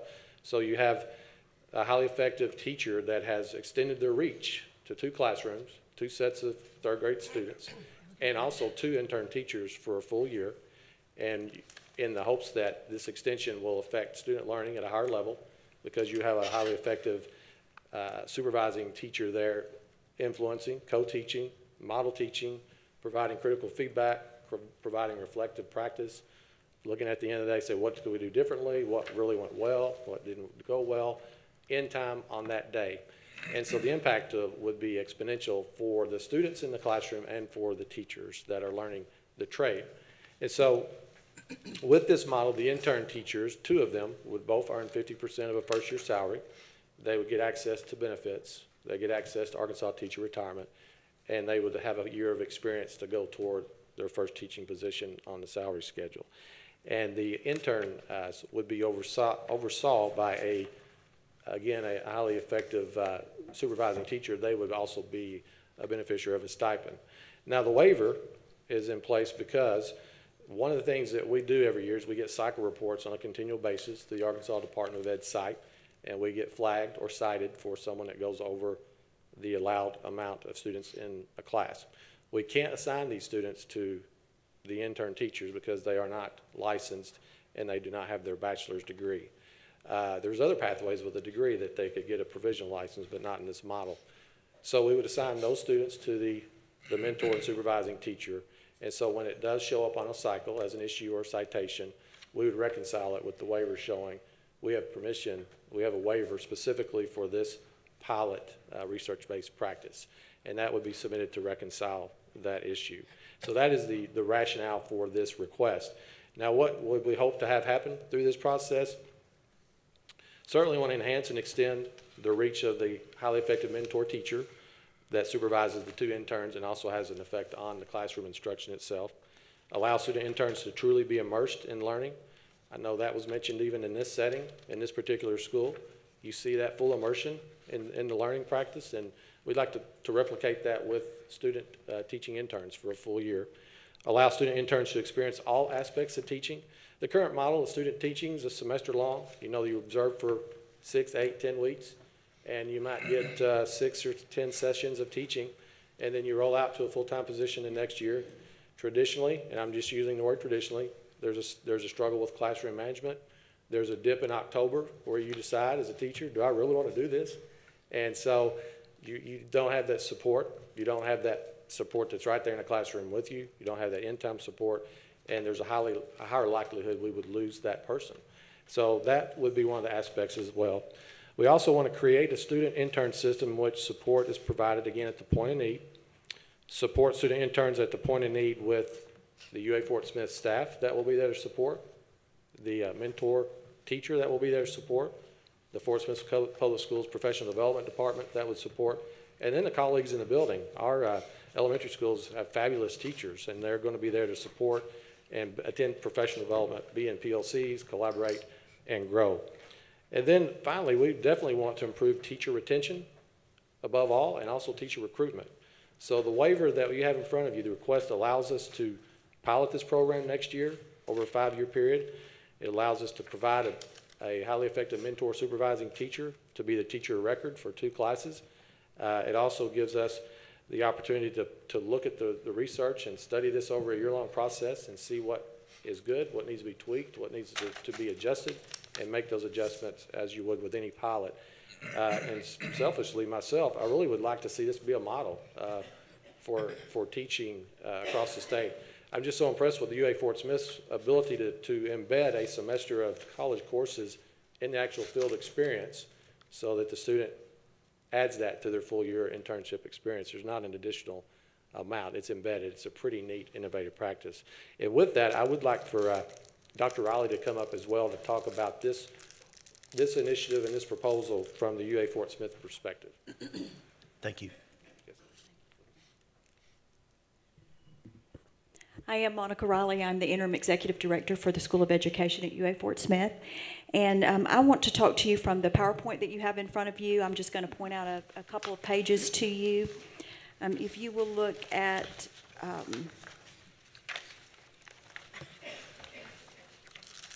let's start with page 8.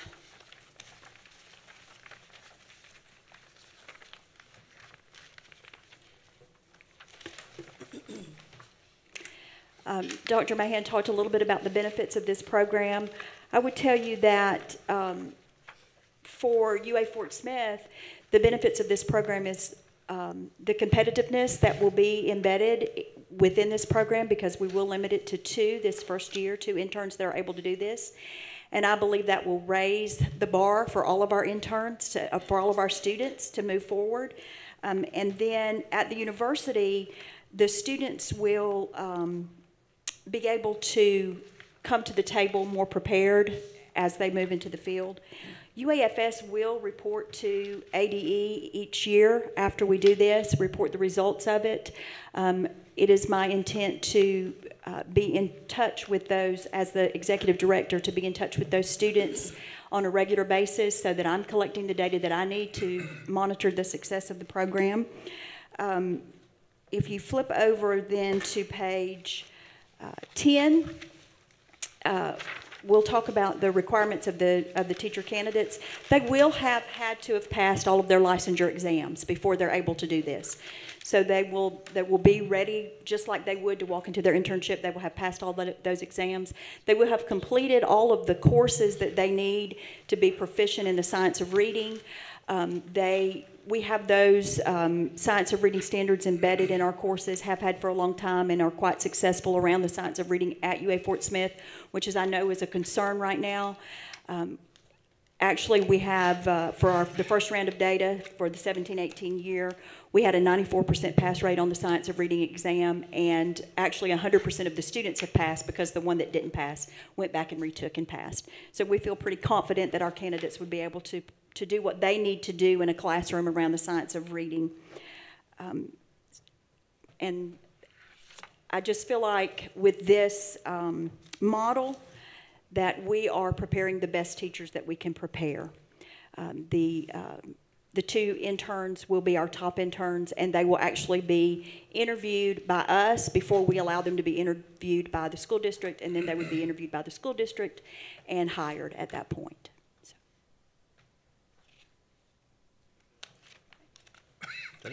Okay. Thank you very much. I think what I'll do is see what questions the board members have, and then entertain a motion to accept public comment on this item. So I'll just start with Ms. House. Do you have any questions? Do you have a plan in place if, how are you going to evaluate your teacher interns that are in the classroom serving? So they'll have a mentor, but how are they going to go through the test model, or what's your plan? We will treat them like a new teacher through the test model, but they also will have another level of evaluation just through the college coursework as well. Okay. Our students are currently evaluated with the Danielson model through the test, and they will receive that from the university faculty as well as from the school district. Dr. Moore, anything? Yes, I have a couple questions. First, for Dr. Riley, how much time will these interns have spent in classrooms prior to this year? If they are an elementary major, they will have spent 90 hours in the field already prior to this experience. If they are a middle level or an elementary person would have done that.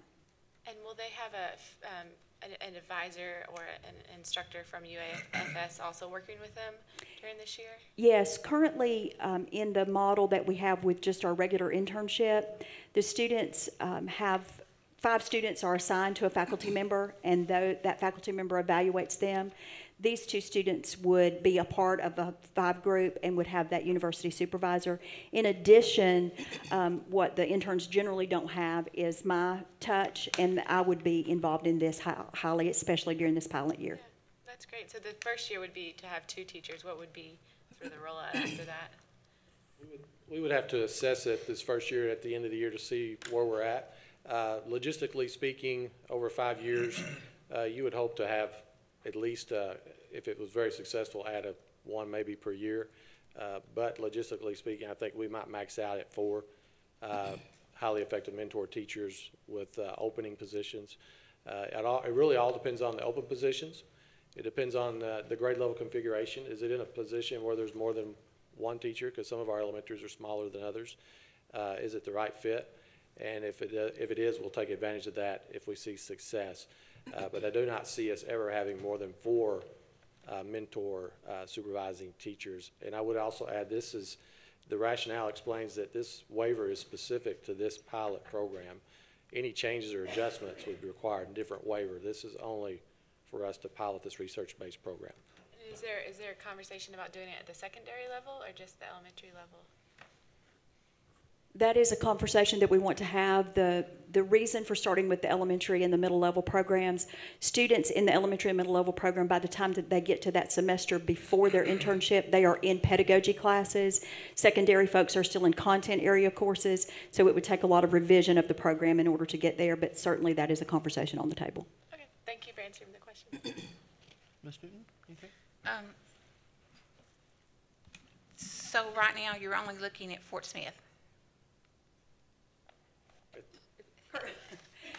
Yes, we want to start small so we can monitor the outcome. So if the outcomes are what you want, are you going to be open to other districts coming on board, or? Absolutely. Okay. All right. And then you mentioned that right now that you're only thinking about K-6. Is that also from the college? You're only thinking about K-6? We had talked about K-8, but we're going to do with our partnership with Fort Smith, what suits what they need. Okay. So why I guess my question is, why are you thinking not secondary?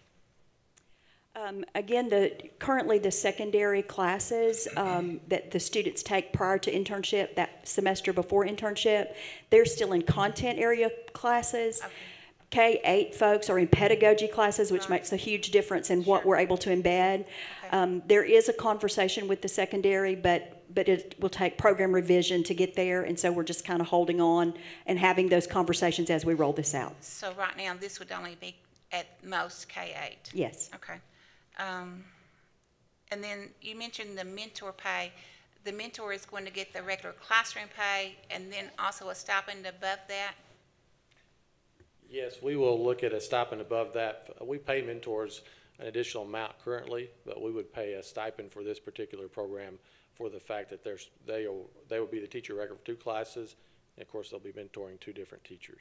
Okay, and will it be up to the mentor teacher how she divides her time between the 2? We want to, and we've had discussion about this, we want it to be a 50-50 break, but we don't want to define what 50-50 looks like. Right. I think it'll depend on the instructional practices that are going on at certain days. It may depend on support needed in areas. But right. We do want it to be equitable in the support, but we also want that supervising teacher to be accessible at any given time for both people. Okay. And so they would not be, another thing we talked about, to be clear too, they still would be housed in one classroom. Just as they're not going to be removed from that classroom, they're not going to be somewhere else. They're going to be there, present. Now, they may be in and out of both classrooms, but they will be set up in one classroom there. Okay. I thought I understood to what you just said, so I got confused. That the mentor teacher does not have her own class? Yes. He or she, mentor teacher, would have their own class, but the intern teacher would take over that class. They would have a workspace there. Okay, so she will have her own class plus 2 other classrooms? She will have her own workspace in her own class, but a new intern that works a year long would take over her instructional aspect of his or her class. So there's only going to be 2 classrooms of kids? That's correct. Okay, I got it. And the mentor teacher would not be teaching day-to-day, they'd be supporting day-to-day. Okay, all right, okay. There was one more question I had. Let me find it. You showed in your packet where you had board support and then support of the College of Education. Have you talked to your teachers and the parents of your district? What kind of support are you getting from that direction? We have had limited discussion with parents and teachers prior to this rollout. Now, I did reach out to some teachers yesterday to float the idea out to get some responses. But as far as the collaborative session, no, ma'am, we did not do that. I would definitely encourage you to do that because they're the ones. As we go through this pilot proposal this year, that will be part of the process as well to gather that additional data. Get feedback, yes, yes ma'am. Definitely. I think you need to do that. Okay, I think that's all I've got right now. Okay, I've got a question that actually follows on Ms. Newton's question, and it comes back to the newspaper article on the school board meeting and the concern raised by one teacher there. I just want to be clear for the record that this waiver request only applies to this pilot and is not a broader waiver. Absolutely. Okay. We certainly follow in direction of the Arkansas Department of Ed and the State Board of Education. Any changes or tweaks to any type of waiver would certainly come back to you all for approval, only for this pilot program. Okay, thank you very much. Christine? We approved something similar, but not exactly the same, in the UA Monticello, Dumas, and Batesville Southside, and UCA. So I would recommend that you can do it through Skype or however, but like a group of what I call critical friends, so they can share things they've learned, things they wish you had done differently, things that they've changed to, so that if they've invented a wheel, you don't have to reinvent it if it fits your program. And then there will be things that they can learn from you as well. And secondly, I love the idea because so many times the internships are second semester, and the first thing we want a teacher to do is start school. And starting school and ending school is a whole lot different. So I commend this, and touch base with those others and see if, what they think and what they've learned. Thank you. Great. Dr. Hill, Ms. Chambers, anything? I too, I really like the sounds of this. It feels more like an apprenticeship, which I think has a different connotation and benefit to the recipient. The question, I'm assuming this too will be successful. So when you think about, you'll establish a mentoring teacher and these 2 interns in a year. The next year, will you deliberately move it to a different teacher, different class, or is the intention to keep that same teacher because they're already good at mentoring and rotating interns through that particular individual? So question is, keep it or do you move it around to get more experience with it? From my perspective, I've actually thought about that, and I probably would lean, it really will depend on open positions and moving teachers around, but I would lean on trying to utilize that particular person because they will have established themselves as a mentor already, if we can. If not, we'll look at constant support and training for new ones in other schools. And UA Fort Smith, Dr. Riley can speak to the support they will provide to that position as well. We understand the importance of whoever that mentor teacher is being a real coach and understanding the coaching perspective. And so our intent is to provide some coaching for that mentor teacher as well to help them gain the coaching perspective that they need. And so we'll be working on that and making that happen. Okay, Ms. McFetters, and then I see Ms. Newton-Pop. I have a question on the contract. It says each intern will receive a year contract and that they will receive 50% of a first-year teacher's contract. Can you maybe explain to me what that means exactly? Is it just financially, or is it? Yes, ma'am. It will not be a renewable contract. It'll be a 1-year contract. And we start out $38.50, I believe, first-year teacher. So we would just take that 50% cost. That would allow us to employ 2 intern teachers for the price of that 1 position that was already vacated. And then also allow us to provide them a wage that would it could be used for paying for that 4th year of college, or it could be used for living expenses. And it also, the other important aspect for me is it gets them the 2nd year on the salary schedule when they go out for their next contract. It gives them a year experience. Also gives them access to benefits and gives them access to teacher retirement. So it's just it's not a renewable contract, just a 1-year contract based on our current salary schedule. Okay. All right. Ms. Newton? That was my question, was the teacher retirement. Have you reached out to someone in the teacher retirement system to make sure that this is going to go over with them? I have spoken to our payroll department, and they feel strongly that we will be able to do that. Now, I haven't specifically talked to ATRS, but currently, like a substitute teacher, they have access to ATRS. So with the fact that they're going to be working full-time, I feel pretty comfortable that they can get that access. But still not completely confirmed, but we will continue to work on that. I would recommend. You never know how long red tape sometimes takes. Yes. Ms. House?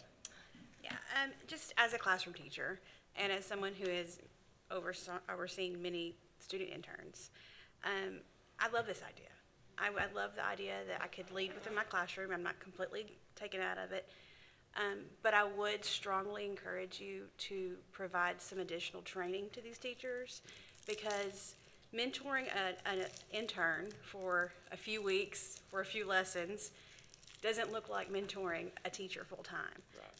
So I would definitely encourage looking at some leadership training, because it's a different ballgame.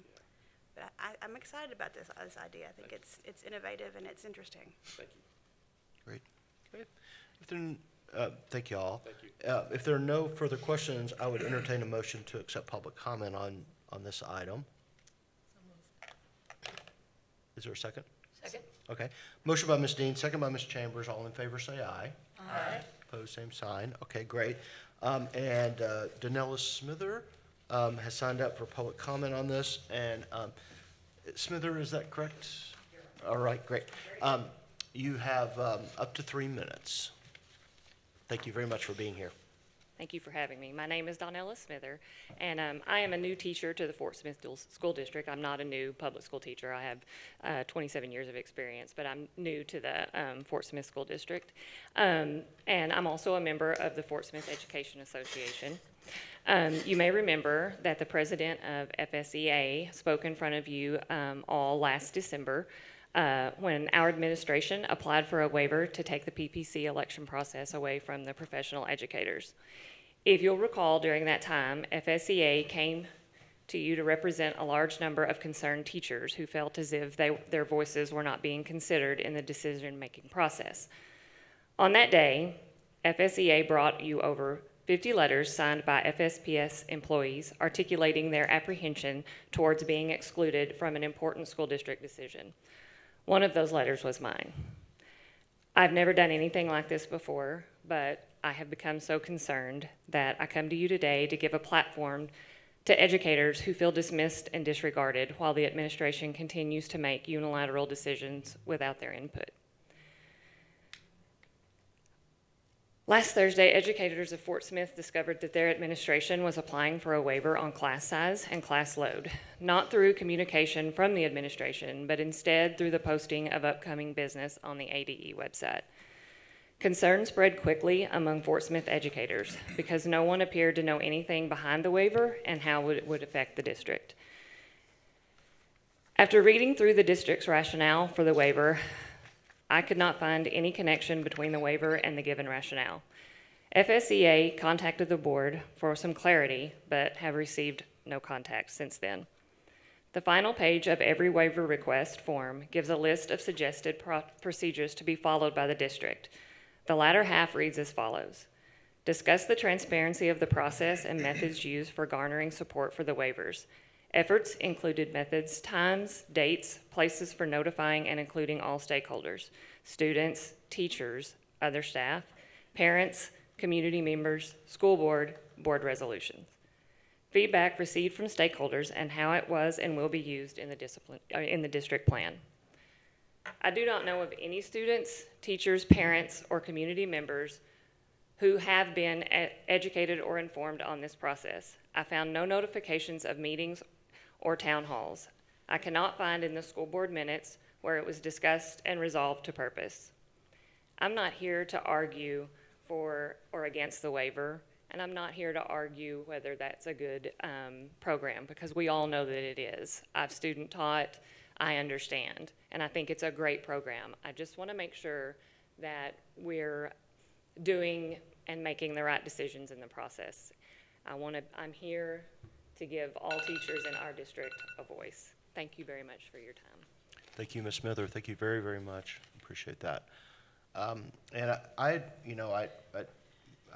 hear you, and I think it follows on Ms. Newton's question as well. And it has been a frustration with the 1240 process that, you know, the input of teachers really has been very hit and miss, and too often missed, because if these programs are going to work, they have to have the support of teachers and staff long term, and I think that districts are being short-sighted if they fail to take that step in these waiver processes. So I appreciate the comment, no matter the merits of this proposal. So, any other questions or comments? I have a question for the department. So this waiver is just specific to these 2 classrooms, is that correct? Or however many they'd have in the future?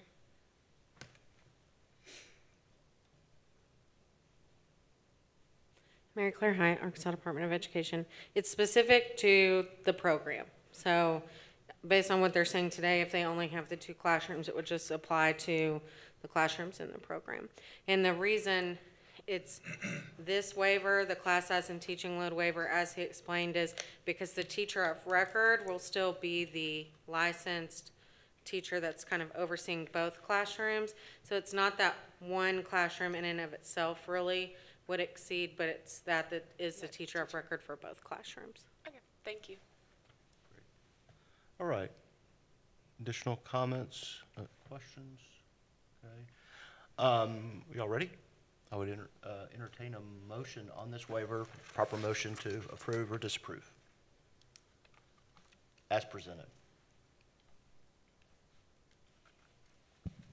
I move to approve the waiver as presented and appreciate the fact that you did make a commitment to us verbally that you will go back and talk with the people who represent your community on the board and also explain that every teacher is not going to have to go over their load, because I can see why when I read it, you know, I wasn't sure about that. And we ask everyone who comes in for a 1240 waiver if they've involved their stakeholders or their teachers. So with that, I move that we approve. Is there a second? Second. Okay, so a motion by Ms. Zook, a second by Ms. McFettridge. Y'all voice vote, or y'all want to? Okay, all in favor, say aye. Aye. Opposed, same side. I'll make one of my last 3-month comments. If the board does get Act 1240 rulemaking authority ultimately, I really do hope that the board will include feedback from all the stakeholders in the district as part of the process of evaluating 1240 waivers moving forward. So I just want to add that to the list. Okay. All right. We are through with our agenda. We thank the folks from Fort Smith who have come out. We are down to public comment. We did have a handful of people sign up, and I have totally lost that piece of paper. Do you have the? All right. Thanks, Ms. Wendell.